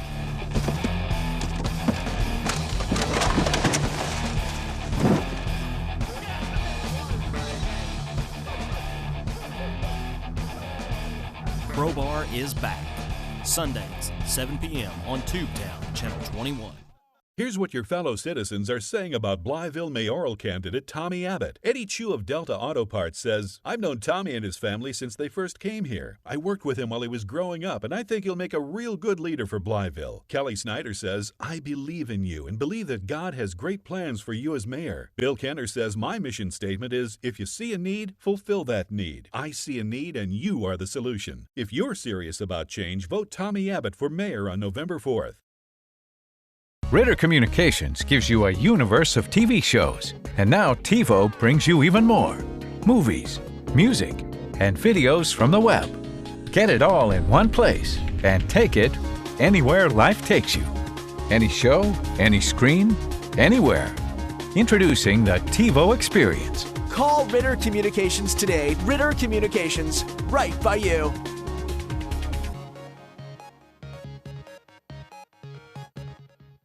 As part of the fight to keep cable rates affordable, Ritter is on your side against giant programming companies. Because they control programming, they make the rules, like forcing you to buy channels and bundles to get the one you like, and then hiking the price way above inflation. They even forbid cable distributors like us from telling you what channels actually cost. Join us in working for better laws that give consumers more choices and more information. We're right by you on this issue. No one can take care of you like family. At Family Care Pharmacy in Mark Tree, you'll find familiar people who know you just like family. Locally owned and operated, Family Care Pharmacy can fill all your pharmaceutical needs while providing a friendly atmosphere where your questions are welcomed and will be answered with a smile by someone you know. For your next prescription, think family. Family Care Pharmacy in Mark Tree.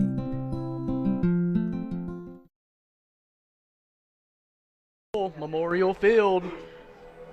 Home team, Mark Tree Indians, in a hole right now. 24-6 is your score. Getting set for the second half kickoff here momentarily. We do have a score, and our scoreboard is brought to you by Family Care Pharmacy. Familiar people who know you just like family. No one treats you better than family. Family Care Pharmacy in Mark Tree. It's the Earl Bulldogs over the Rector Cougars, 36-0 at halftime. On a good note for the Indians, they will receive the ball here to start the second half. Need a quick strike as they are in a big-time hole. And again, from the halftime stats, didn't really do a whole lot in that first half, as Octavius Dean was 1 for 5. The one completion was a big one, but no points to show for it. And a lot of negative plays on the ground for Mark Tree in the first half. Mr. Scales teeing it up for the Warriors. Now, EPC will move on down the road to Walnut Ridge next week to finish up the regular season. And Mark Tree will be right here and hosting Rector. Coming out of the halftime tunnel while watching Dean, he's limping a little bit, Brandon, so that's something we need to watch here in the second half. Well, I know he took at least a couple of big shots, big-time sacks, and kicked right to number 51 for the Indians. That's Ricky Harmon. So let's start this drive at the 50-yard line for the Indians.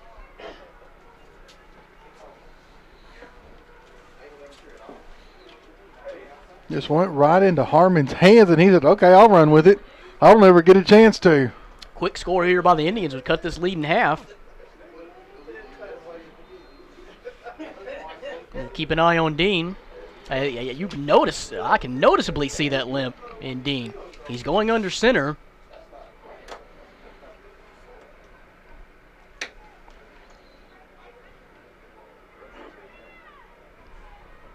Give that time was to Cameron Mitchell. If something were to happen to Dean, I'm not sure who's next in line to play quarterback. Dean came in, I guess, second string behind Blake Daniels to start the season. Daniels leads the team. Dean takes over. I think it's D'Angelo Griffin maybe who is next in line to play quarterback if something happens to Octavius Dean. We need to keep an eye on that for sure. Second half of tonight's broadcast brought to you by Kaiser LP Gas. Kaiser LP Gas can fill all your propane needs, agriculture, commercial, and residential. Call today, 870-526-2198, Kaiser LP Gas. And Tevin McGee's got speed. Darts out for about 4 yards.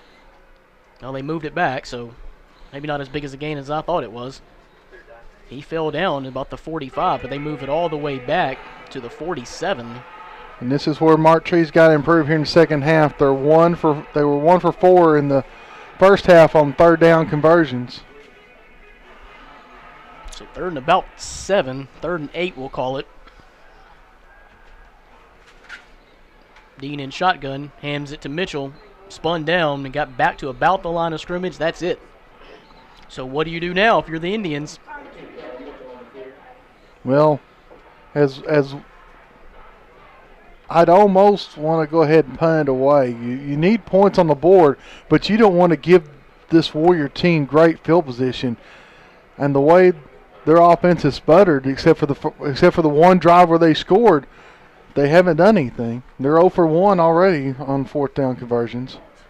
They are going for it. And Dean's in a whole lot of trouble and taken down at the 45-yard line. 6 yards sack on the play. Actually, probably more like 7 yards on the loss. And that's exactly what you didn't want to do, is put it in your own territory now. Yeah, not only did you not get it, but you lost 7 yards. So a quick 3 and out by the Indians. And here come the Warriors. Ball's at the 46 of Mark Tree.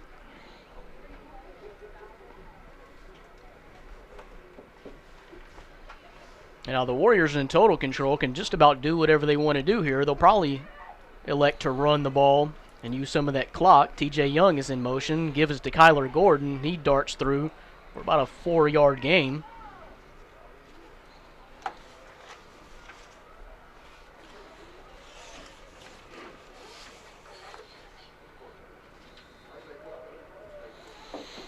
And to stop that last drive, Matt Ferguson, Brandon, picked up his 3rd sack on the night.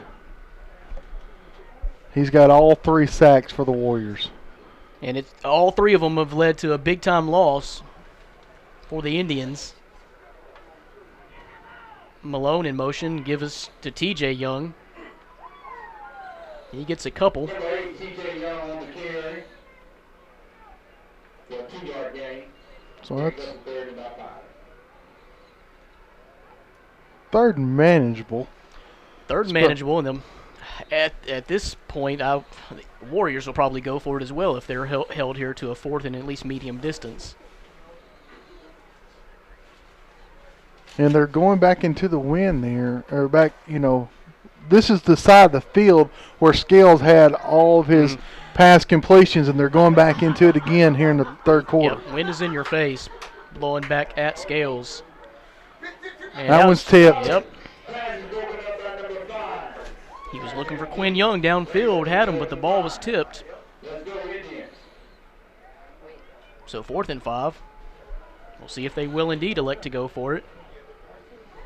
Ball at the 41 of the Indians. Now you kind of wonder if they're going to play. I know they're going to go for it, but here's what I'm thinking if I'm Coach Weathers, though. Do I want to go ahead and punt it? Because the Martree offense is not doing anything against your defense, and if you pin them back, you're going to get some great field position. Yeah, I think we want to talk about it. Not sure who exactly called the timeout. EPC. Yep, EPC wants to think about this. We'll keep it right here. There's 8:36 to go. So a few minutes ticked off the clock here on this EPC drive, and that's really all they're concerned with right now. With the big-time lead, 3-score lead, 24-6 right now. And it's been a good defensive series for the Indians, but they got one more down to play. We were talking about that sack from Ferguson, those sacks, I should say. He's 3 sacks, minus 7 yards, minus 7 yards, minus 10 yards. So every time he gets one, it's a big loss. It's a big loss for the Indians. Not just a sack for 1 or 2 yards, but you're talking about a cumulative total there of about 30 yards lost. Mm-hmm.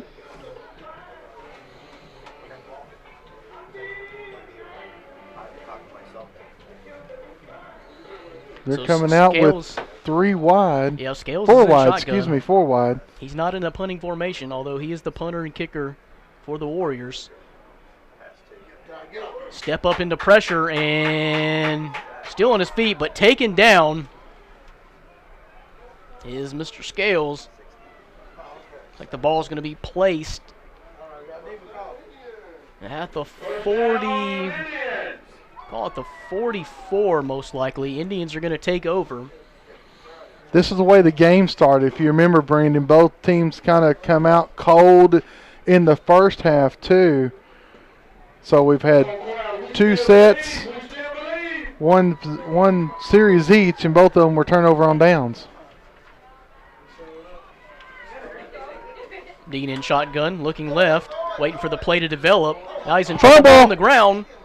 He got it back. But that's just as good as a loss. Going to end up being... He lost all the way down. About an 8-yard loss there. Hey, look at the score sheet, Wes. Octavius Dean rushing, well, I mean, they've all been losses, but all negative yardage. That time the play just didn't develop quick enough for him to get rid of it. He had to bring it back down. They paid the price of 2nd and long. Looking again. I'm looking at your He's gonna go down. negativity yards, and it's 33 yards net loss on those plays for Dean.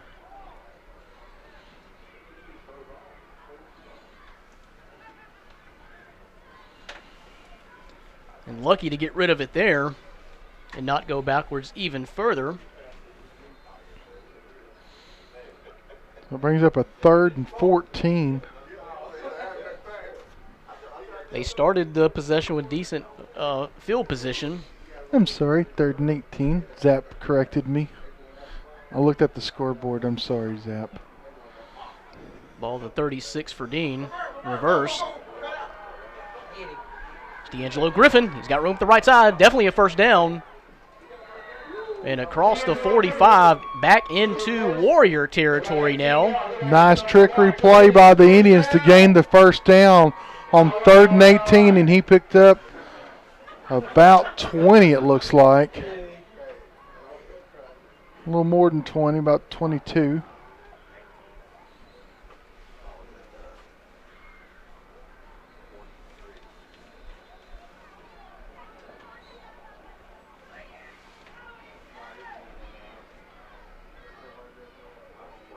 Again to Griffin. Not as much this time, but did bang ahead for a couple. You know this is what the Indians want to do, is keep it on the ground.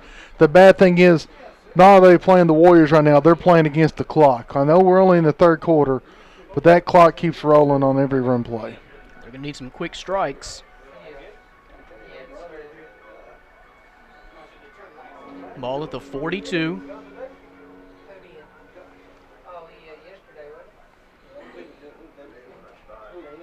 Dean under center, turns around and hands it to Tevin McGee. Looks like they're getting him all the way to the 39. 3-yard gain for McGee.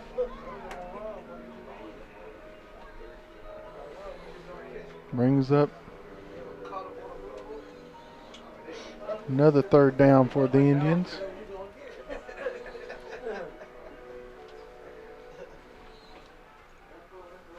You know, if there's anything you can say about this Indian squad, though, they are used to coming from behind. But look out, Octavius Dean takes a hit anyway. He did not see Zach Maddox rushing straight at him, but fortunately made a play before he got crunched. Takes a hit anyway. Zach Maddox and also Matt Ferguson right there again. He's the one with the 3 sacks, and he was right there with.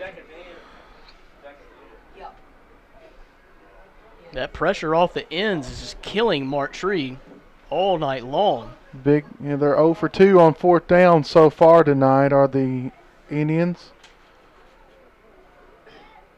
And they're going to call a timeout.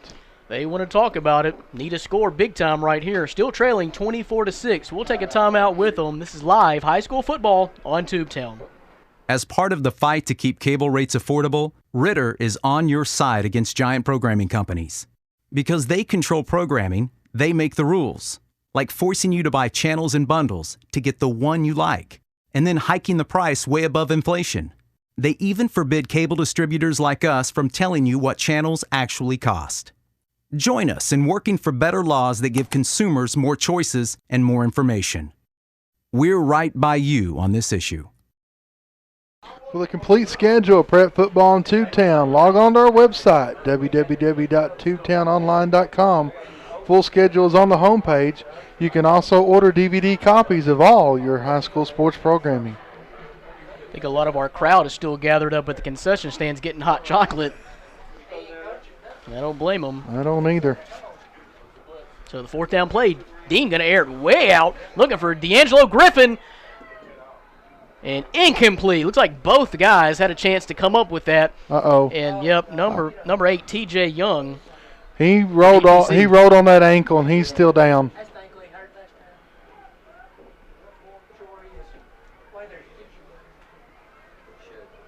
And he is still on the ground at the 5-yard line. And he went straight. As soon as he hit the ground, he went and grabbed that ankle, B.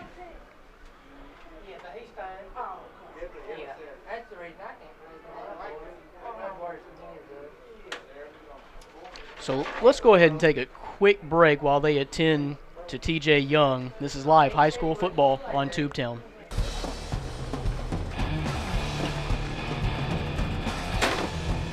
Well, I don't know nothing about boxing, but I know something about fishing. Every Sunday, 7 o'clock on Tubetown.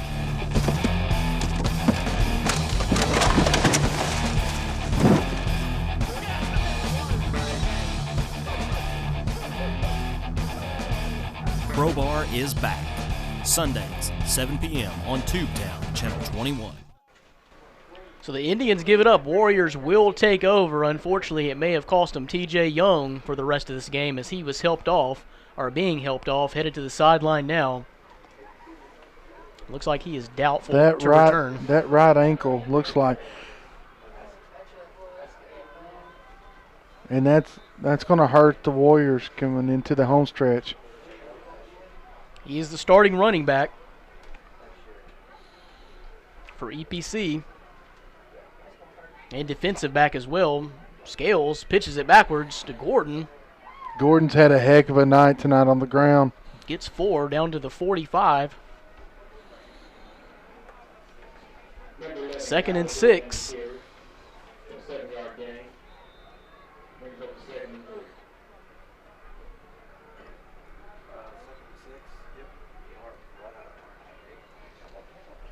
Ball at the 45. And the Indians have had flashes tonight of playing good defense and stopping EPC.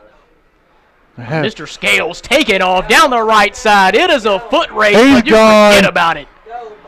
Aaron Scales, touchdown. Warriors add to this lead.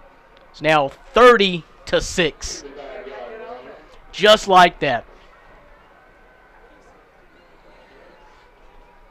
55-yard TD run, Aaron Scales.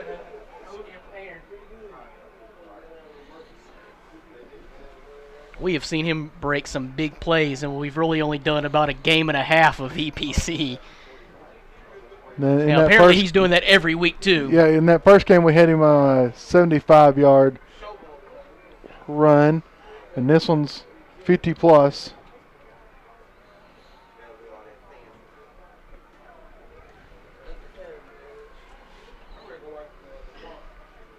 Going for 2. Got it.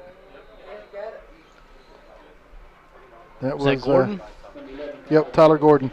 Tyler Gordon. 2-point conversion, good. So 32-6 is your new score.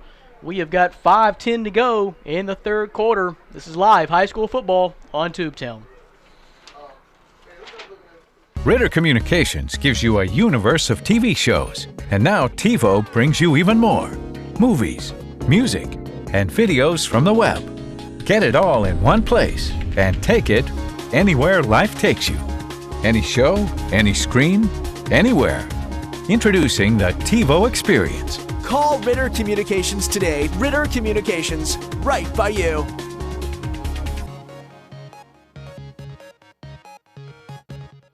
We'd like to thank all of our great sponsors who brought tonight's telecast possible. Armor Seed, Kaiser LP Gas, Farmers Bank and Trust, Family Care Pharmacy, First United Methodist Church of Mark Tree, First Delta Bank, and Wood Ford Sales. If you're interested in being a sponsor of any of our prep sports, call Marcus Carlton, 870-336-2318. Hunter Pitts with a decent return there. Gets it to the 40. And as I was just mentioning, Mark Tree is used to coming back from behind, but more of like a 14-point deficit. Yeah, this is a little bit bigger to manage. And this is a really good squad you're facing.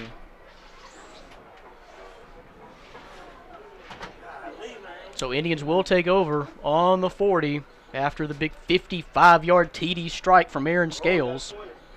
There's your drive summary. 45 seconds, 2 plays. That's all Aaron Scales needs. And Octavius Dean airing it out. Looking for Hunter Pitts again on that left side. Incomplete. Dean is now 1 for 9 on the game. You got to remember that drive was actually a 61-yard drive. The touchdown run was the 55-yard run.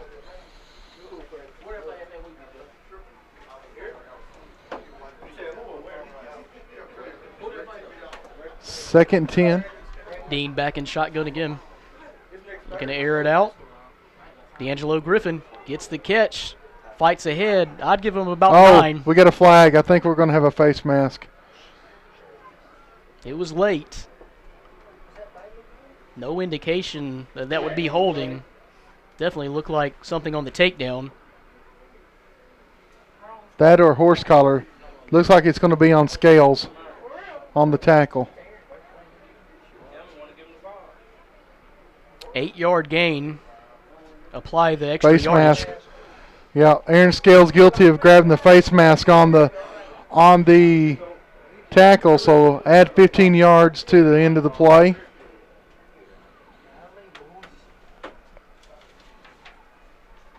Have that as Griffin's first catch.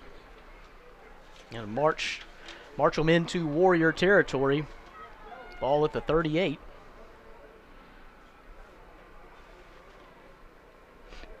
Indians need to score here. If not B, then they're in trouble of getting a running clock.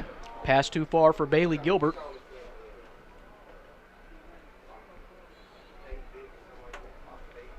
Yep, we're close.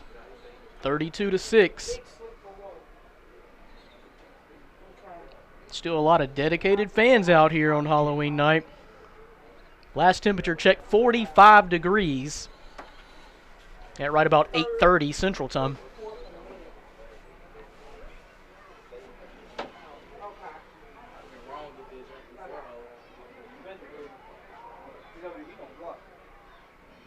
This time Dean keeps it. Crunch down, gets about 3. That is the first positive rushing attempt from Octavius Dean all night.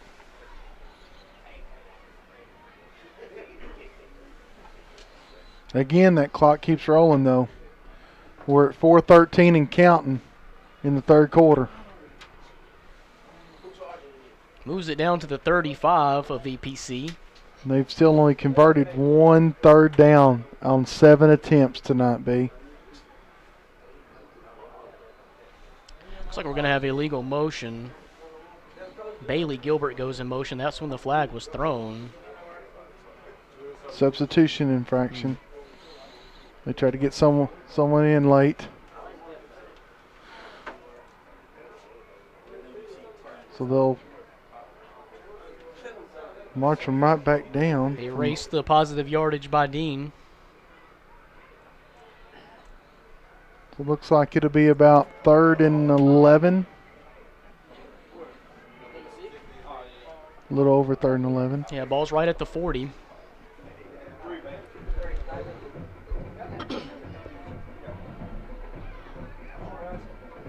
High snap again. Oh! falls right into the hands of, I believe that was Bailey Gilbert.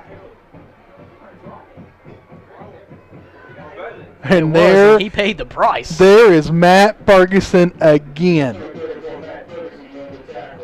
That's his 4th tackle for loss tonight. Yep, unfortunately, Bailey Gilbert is Sorry, going to his get a loss on 5th. that. Not really Bailey Gilbert's fault, though. I'm not sure. That ball just ended up in his hands. It was a mishandled snap. Fell right into Bailey Gilbert's hands.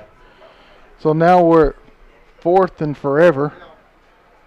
Dean airing it way out. Hunter Pitts. One-handed grab. No! Just off the hand of Hunter Pitts. It would have been a spectacular catch. And that would have been all on Pitts there because that wasn't a very good thrown ball either by Dean. Join us next week, folks. Our final football game of the year as we go to Osceola to see the Seminoles host the Rivercrest Colts for positioning in the 3A3 playoffs. Prep football in Tubetown presented by Armor Seed and Kaiser LP Gas. We saw Rivercrest week 3. Didn't get a result out of that game. Ended up being a tie at Gosnell. Gordon in motion. He gets it. Right side. Got some blockers. Still banging ahead. Going to pick up about 12 on the carry. Move the chains. And in the 3A3, Osceola right now sitting at 5-0 with Rivercrest following with them and Hoxie at 4-1. So you talking about positioning in playoffs. Next week is going to be a big week for both those squads. We'll find out a lot. Rivercrest tonight is at Melbourne while Osceola is hosting winless Cedar Ridge. Scales keeps it. Picks up about 8 on the carry. Going through all these playoff implications, I was looking at all of our area schools. The one that stuck out on me that I was a little surprised, but happily surprised. The Manila Lions are still in the hunt for the playoffs. And Nick Andrews coming out of the game, holding his side for Mark Tree.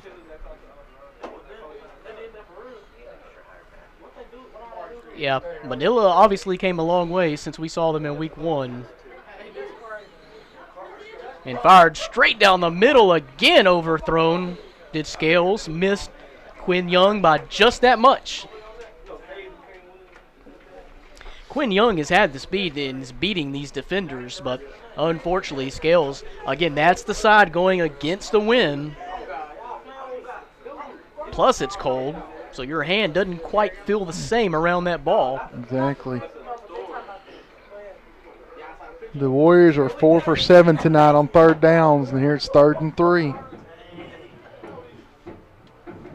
From the 37 of Mark Tree, Scales keeps it. Nice break back inside.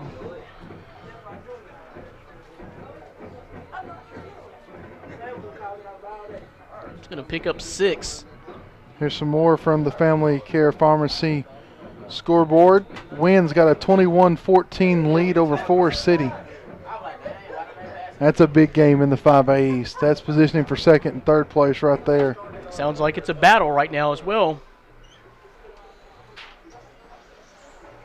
I-4 Warriors. And stood up right behind the line of scrimmage was Gordon.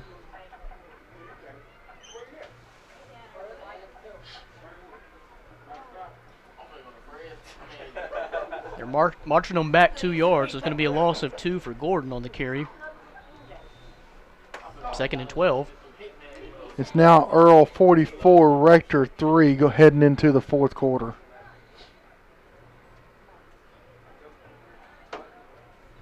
So can I mark it?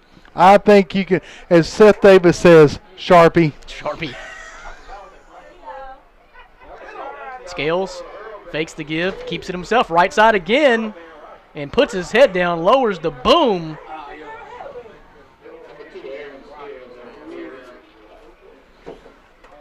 Like about 15 yards on the play.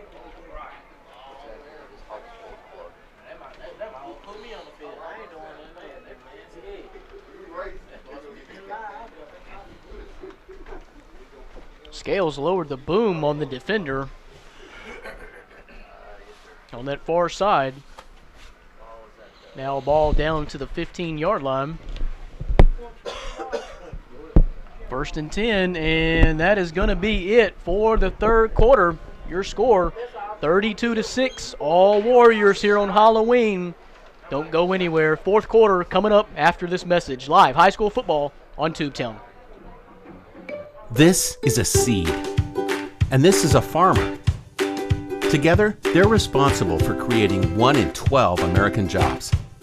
Yes, you heard right. 1 in 12 American jobs are related to the family farm.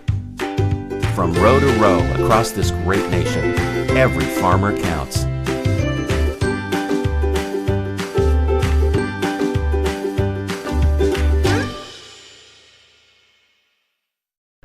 Ball will be at the 15-yard line to start the fourth quarter. EPC driving. And another score would lead to that running clock for the last 12.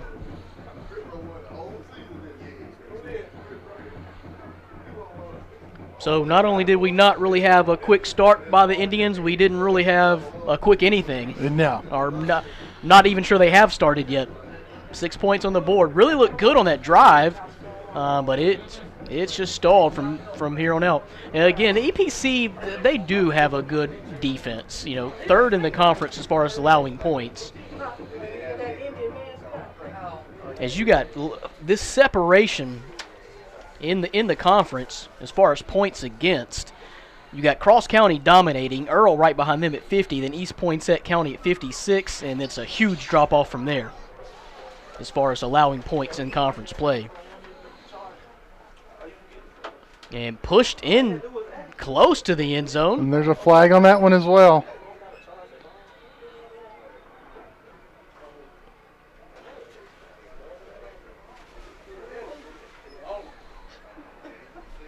Couldn't see who carried it. Maybe Chance Gray. I'm not positive.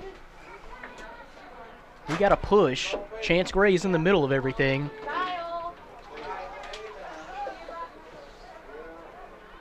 Trying to sort it out. Face mask against Marktree. So we'll go another half the distance.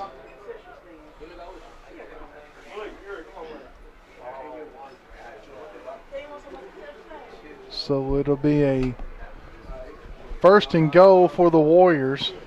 Looks like about the 2-yard line.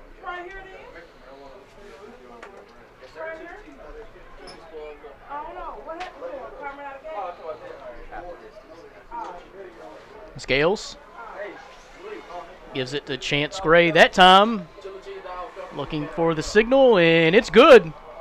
Touchdown Warriors, Chance Gray.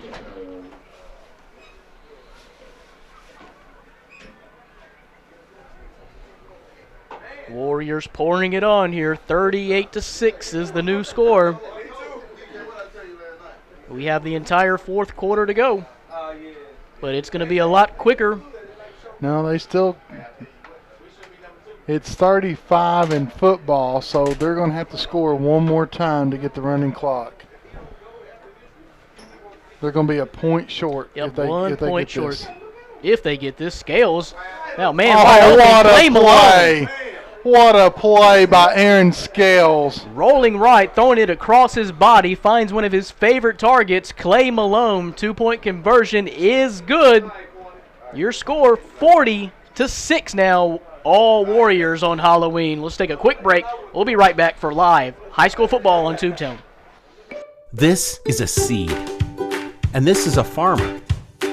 Together, they're responsible for creating 1 in 12 American jobs. Yes, you heard right. 1 in 12 American jobs are related to the family farm. From row to row across this great nation, every farmer counts.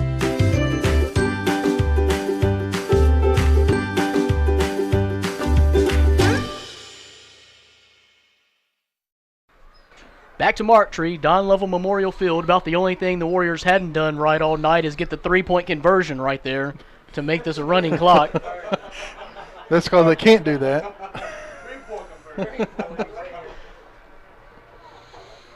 Indians return it. It's Hunter Pitts.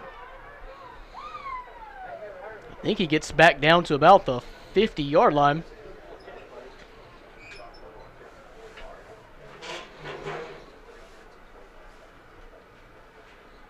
Dean is still hobbling going into the huddle. Noticeably, that's made a pretty big difference. But he has taken some shots here tonight from the Warriors. Possession starts at the 45 of the Indians. The scoring drive, 9 plays, 54 yards, 3:25 off the clock. Gordon with a 1-yard run. Give us to Cameron Mitchell. He'll get 7 on the carry.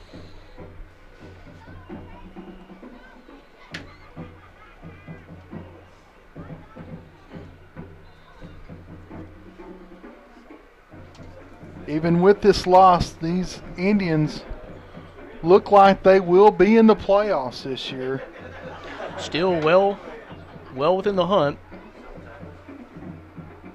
Especially, they got Rector coming in here next week. Rector's winless. First time they've had football in 4 years.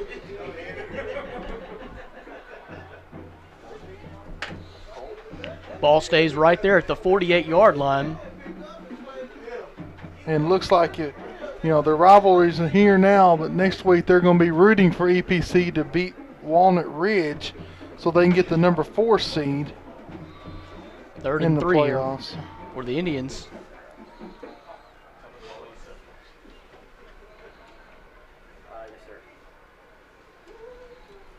Dean goes under center.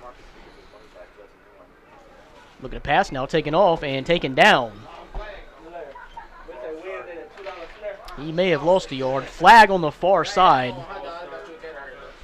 I think there may have been motion. There was definitely motion on the line. Not sure who jumped first. It's going to be on Marktree. It was Marktree.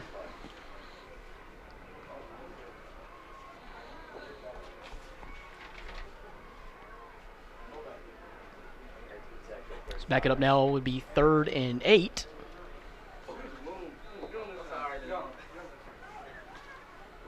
So 2 weeks from the 9th, the playoffs start on the 14th.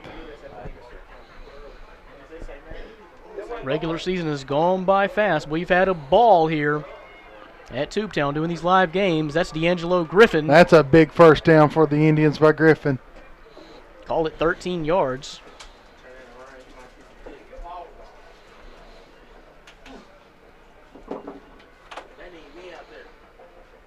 Two for 9 now on 3rd down conversions. 42-yard line of the Warriors. 1st and 10, Marktree. 40-6. Clock ticking. 8:45 to go.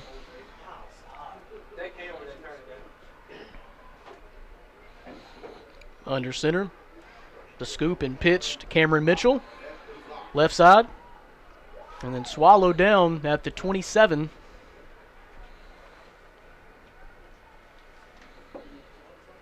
Another stop by Ferguson. Great job by Mitchell on that run.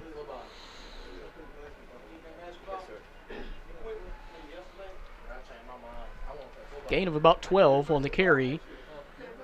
This is a good sustained drive here by the Indians.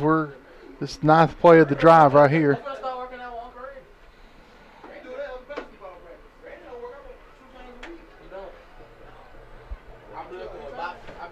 So Dean will line back up under center.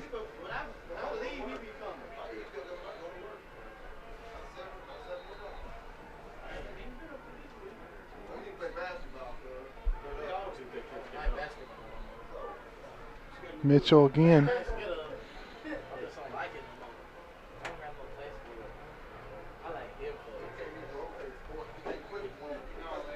Second and 8.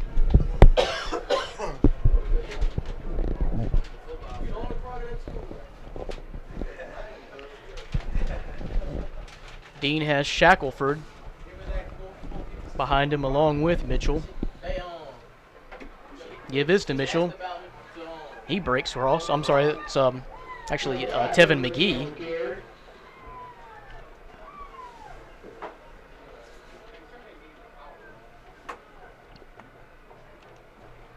Breaks down the left side. He gets It's like about 4.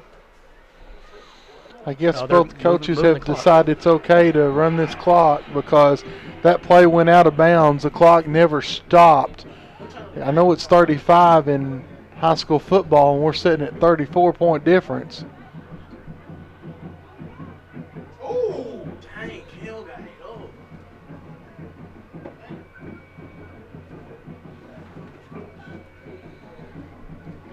Watch you pull that ankle trip.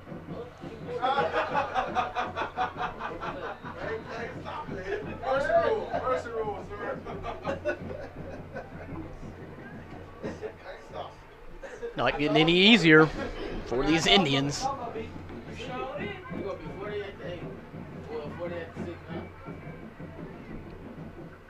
Second down and about 6. Griffin taken down, didn't get a lot.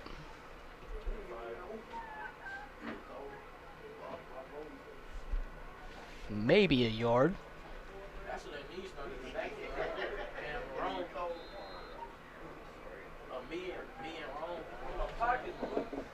Approaching the 5.5-minute mark.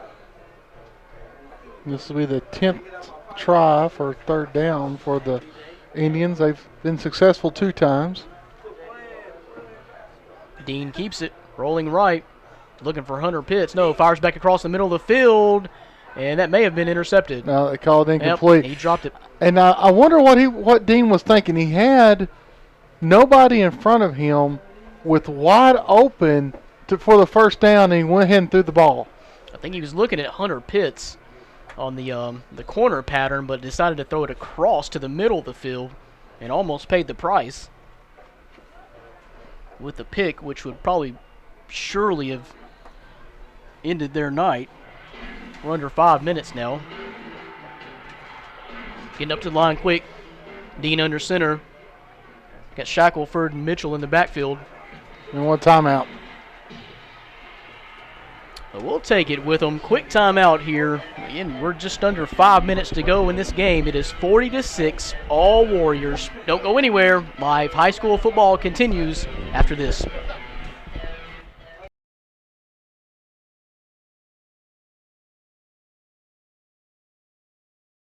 Kaiser LP Gas Company is a family-owned propane company serving residential, commercial, and agricultural customers in Craighead, Crittenden, Poinsett, and Mississippi counties in northeast Arkansas. Located on Highway 181 South in Kaiser, Arkansas, Kaiser LP Gas can fill all of your propane needs, whether it's for farm equipment, your home, or business.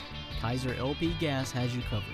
Call today at 870-526-2198. Back in Martree, 4th and 3 for the Indians.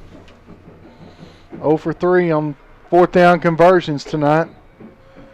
Dean back under center. Shackelford and Mitchell in the backfield. Fakes it, rolls right again, does Dean. And he's in big time trouble. Gets away unbelievably, throws it up, and someone's going to catch it. And it was caught. D'Angelo Griffin, who was our Tubetown player of the game in week number 2 here in Martree, puts a few more points on the board for the Indians. That is all on the athleticism on Octavius Dean to keep that play alive to finally find someone in the end zone. What do you think about that, Mr. Commentator? I wonder what he has to say about that. He ain't said nothing yet. He said something good when he said. Ain't know that was lucky. Looking fast, sir.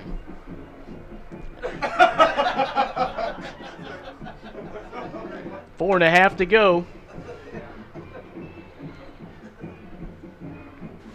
They're not going to get that. Nope.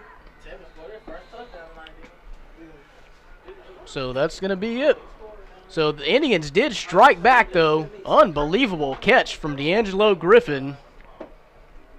Indians get a few more points on the board. Again, just 4.5 minutes to go. Let's take another quick break. Be right back here for more live high school football on Tubetown. Farmers Bank and Trust offers instant image debit cards. Showcase your school spirit, your grandkids, your pet, or your favorite sport. Walk in, open an account, and walk out of the bank with an instant image debit card ready to use. Finally, a debit card as unique as you from Farmers Bank and Trust. Traditional banking at its best. Farmers Bank and Trust, with locations in Blytheville, Gosnell, and Manila. Member FDIC.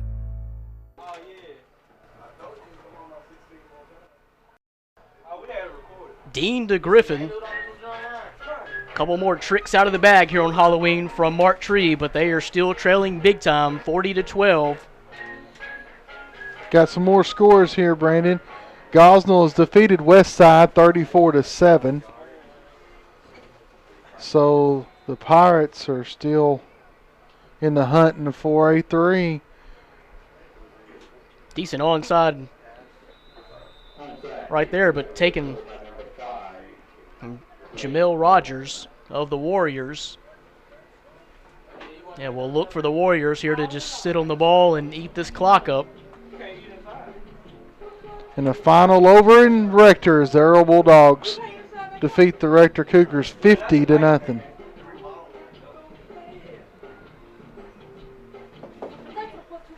This drive will start at the 43 for the Warriors. That last drive was 55 yards, 6:35 off 10 plays. It was a 14-yard touchdown strike to Griffin. And there's a flag. It's going to be unnecessary roughness or a personal foul after the play. Possibly Santos Chavez. Didn't see exactly who it was. On 56.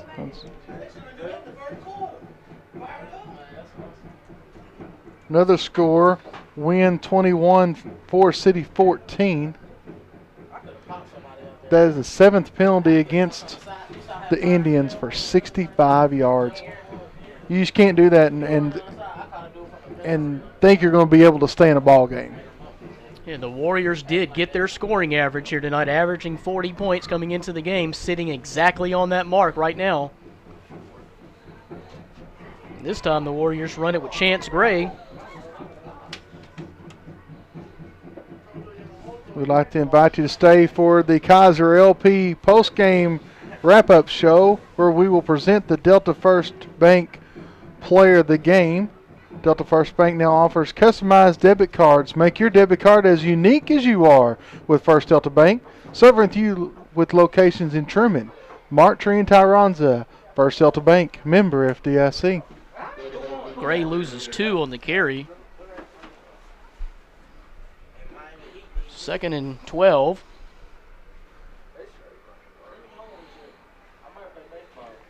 Looks like they gave it to Gray again. It was Kyler Gordon.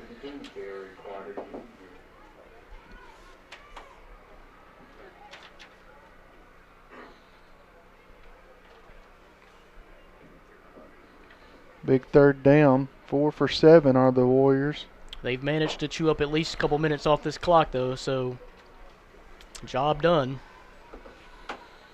Again, join us next week when we're in Osceola as the Seminoles play host to the Colts of Rivercrest. Scales in shotgun. Finds his man. It's going to be short of a first. It's going to be marked down at the 35. It was Quinn Young.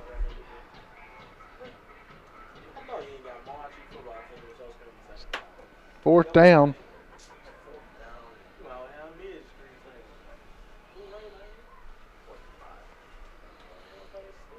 They're calling it 4th and 5.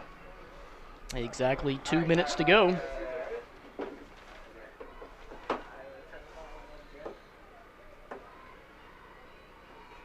Scales and shotgun again. Gordon behind him. Man in motion is Malone. Scales going to look to fire it. Finds Young again. He's got room left side, and Quinn Young is going to be in for another Warrior score. Pouring it on here on Halloween. 46-12 is going to be your new score with just 1:36 to go in the game. Probably going to send a lot of the Indian fans home. They're going to go home disappointed tonight, but they're still in the playoff hunt, and they've got winless Rector Cougars coming in here next week. So they can get some momentum before heading on the road for their first playoff game.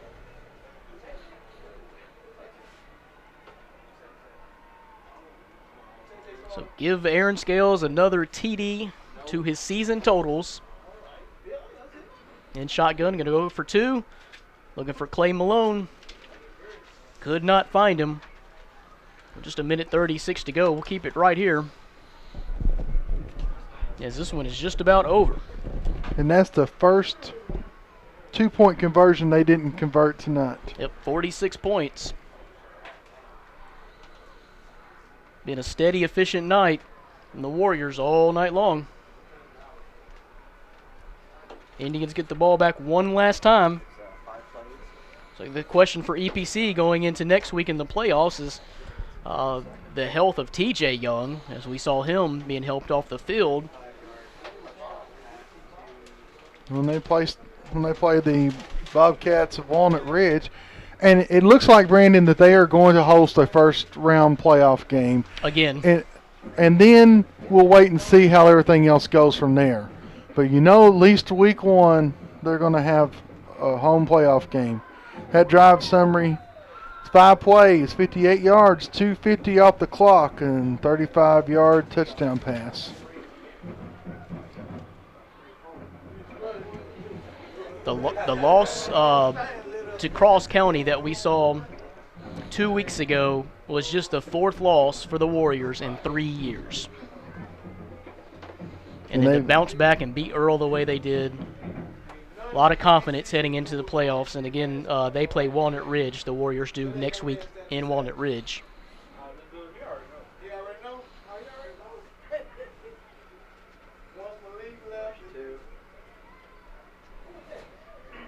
Cameron Mitchell, a lot of running, got maybe a yard. Second and... slung down by number 81. They gave him more like 3 or 4 yards. We'll call it a 3-yard gain. 2nd and 7. Well, now we're 1 minute left to go.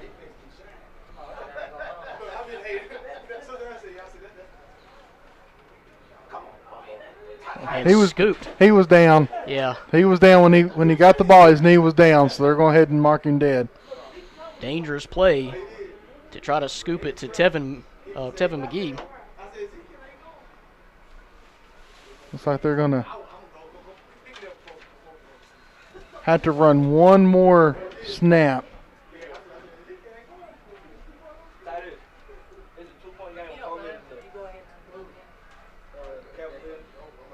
Dean under center is going to drop back, launch it deep. Close to being picked off.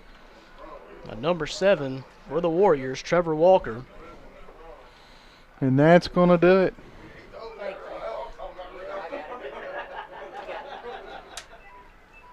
That will indeed do it. Indians run Cameron Mitchell onto the play, but they will not onto the field, but they will not get another play off. So your final here in this big rivalry game, the Warriors come in to Mark Tree on Halloween night and take it 46-12 over the Indians. We'll take a quick break, wrap up some stats for you. We'll be right back here. Don't go anywhere as live high school football continues on Tubetown. This is a seed, and this is a farmer. Together, they're responsible for creating 1 in 12 American jobs. Yes, you heard right. 1 in 12 American jobs are related to the family farm. From row to row across this great nation, every farmer counts.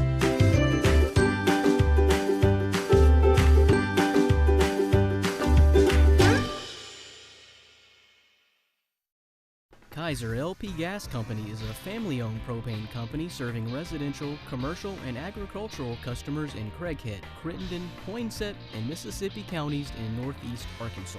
Located on Highway 181 South in Kaiser, Arkansas, Kaiser LP Gas can fill all of your propane needs, whether it's for farm equipment, your home, or business. Kaiser LP Gas has you covered. Call today at 870-526-2198. Are you ready for a change? Vote Tommy Abbott for mayor of Blytheville. Leadership is the foundation, and if we don't get this right, nothing else matters. We need to put together the proper team with community involvement. We need to make sure our finances are in order. We need to reestablish public trust. Safety and security is a high priority for our families in our parks and on our streets, and taking responsibility for our neighborhoods. Our children's safety is my #1 priority. Their future is all our responsibility.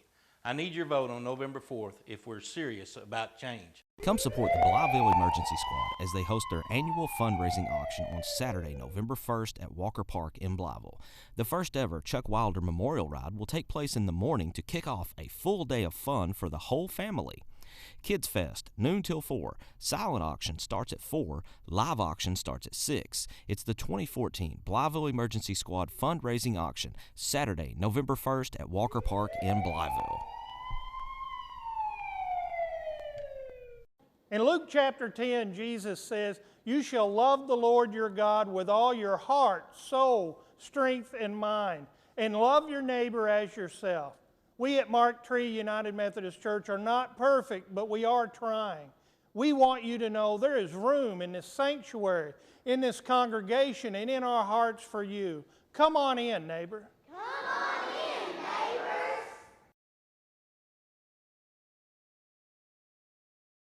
neighbors. Over the past 60 years, First Delta Bank has been a model of community banking to Eastern Poinsett County. At First Delta Bank, our important decisions are made locally by people with hometown values and who know you as a person, not just an account number. Just like the fertile farmland of the Delta, First Delta Bank has a strong history and solid foundation of supporting our communities in Eastern Poinsett County. First Delta Bank, an equal housing lender, member FDIC.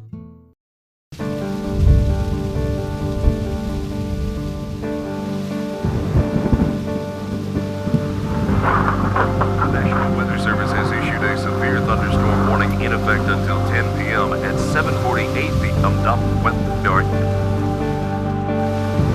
This has now been upgraded to a tornado warning. We have confirmation of a tornado on the ground. You need to seek emergency shelter immediately.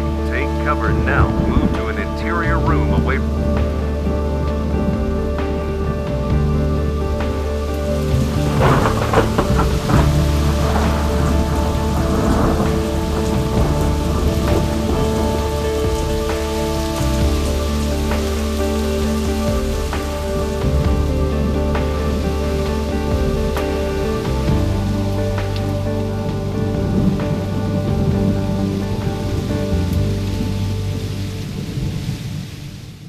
Hi, I'm Michael Crawley. There are many reasons people fall into debt: unexpected illness, loss of income, or a basic mismanagement of finances. Don't feel like you're alone. At the Crawley Law Firm, we work hard to help you break free from these burdens. Our team will guide you step by step so you understand the process. Call us today at the Crawley Law Firm to schedule your free consultation in either our Jonesboro or Forest City office.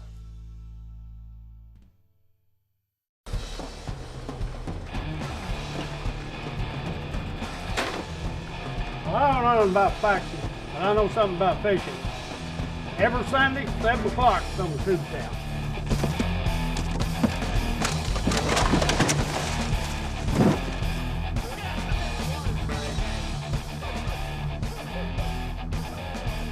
Crowbar is back. Sundays, 7 p.m. on Tubetown, Channel 21. Here's what your fellow citizens are saying about Blyville mayoral candidate Tommy Abbott. Eddie Chu of Delta Auto Parts says, "I've known Tommy and his family since they first came here. I worked with him while he was growing up, and I think he'll make a real good leader for Blyville." Kelly Snyder says, "I believe in you and believe that God has great plans for you as mayor." Bill Kenner says, "My mission statement is, if you see a need, fulfill that need. I see a need and you are the solution." If you're serious about change, vote Tommy Abbott for mayor on November 4th. Ritter Communications gives you a universe of TV shows. And now TiVo brings you even more. Movies, music, and videos from the web. Get it all in one place and take it anywhere life takes you. Any show, any screen, anywhere. Introducing the TiVo Experience. Call Ritter Communications today. Ritter Communications, right by you.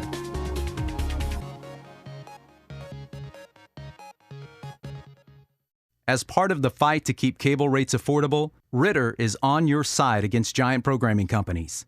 Because they control programming, they make the rules, like forcing you to buy channels in bundles to get the one you like, and then hiking the price way above inflation. They even forbid cable distributors like us from telling you what channels actually cost. Join us in working for better laws that give consumers more choices and more information. We're right by you on this issue. No one can take care of you like family. At Family Care Pharmacy in Mark Tree, you'll find familiar people who know you just like family. Locally owned and operated, Family Care Pharmacy can fill all your pharmaceutical needs while providing a friendly atmosphere where your questions are welcomed and will be answered with a smile by someone you know. For your next prescription, think family. Family Care Pharmacy in Mark Tree. Welcome back to Marktree, and I've never seen a crowd file out of here quicker than what we've just witnessed right here. Everybody's gone, but again, it is like 42 degrees outside. Warriors come into Marktree and take it at Don Lovell Memorial Field. 46-12 is your final. So EPC keeps on rolling after the big win over Earl last week. Your First Delta Bank player of the game is Matt Ferguson for the East Poinsett County Warriors. 9 tackles. 3 sacks, 2 tackles for loss. Outstanding game by Mr. Ferguson. Octavius Dean took a beating here tonight, and we saw him limping noticeably pretty much after the second quarter, so all night long, as they just kept putting pressure on him, beating the Indians off the ends all night long to get to Octavius Dean. Matt Ferguson, big part of that right there. So Warriors actually improve to 8-1 overall, 5-1 now in the conference as Marktree drops to 5-4 and 3-3 in conference play. One more game to go. There you see the final stats on the night. EPC passing 9 out of 16 for 159 yards. Marktree was 3 for 14 for only 69 yards. Rushing, another big deal for the Warriors, 38 attempts, almost 200 yards. Marktree had 32 attempts, but only could muster up 77 yards. The third down conversions were big. 4 for 8 for the Warriors, while Marktree only was 2 for 10. And then you see the penalties on the end. EPC only flagged 3 times, 35 yards. Marktree kept shooting themselves in the foot. 7 flags, 65 yards, and a lot of those came as unsportsmanlike conduct or personal fouls. Yep, so another efficient night by EPC Warriors, almost get to that 400-yard game average. They got their 40 points, that's for sure. Final score, 48-12. EPC takes it right here at Don Lovell Memorial Field on Rivalry Week and Halloween. So for the entire Tubetown crew, my partner Wes Cisco, Zap on Stats, Richard and Marcella running camera, Jeremy Shirley on graphics night, executive producer Marcus Carlton. I am Brendan Reed. See you next week in Osceola. Rivercrest comes to Osceola for the final Tubetown Game of the Week for the 2014 season. See you then.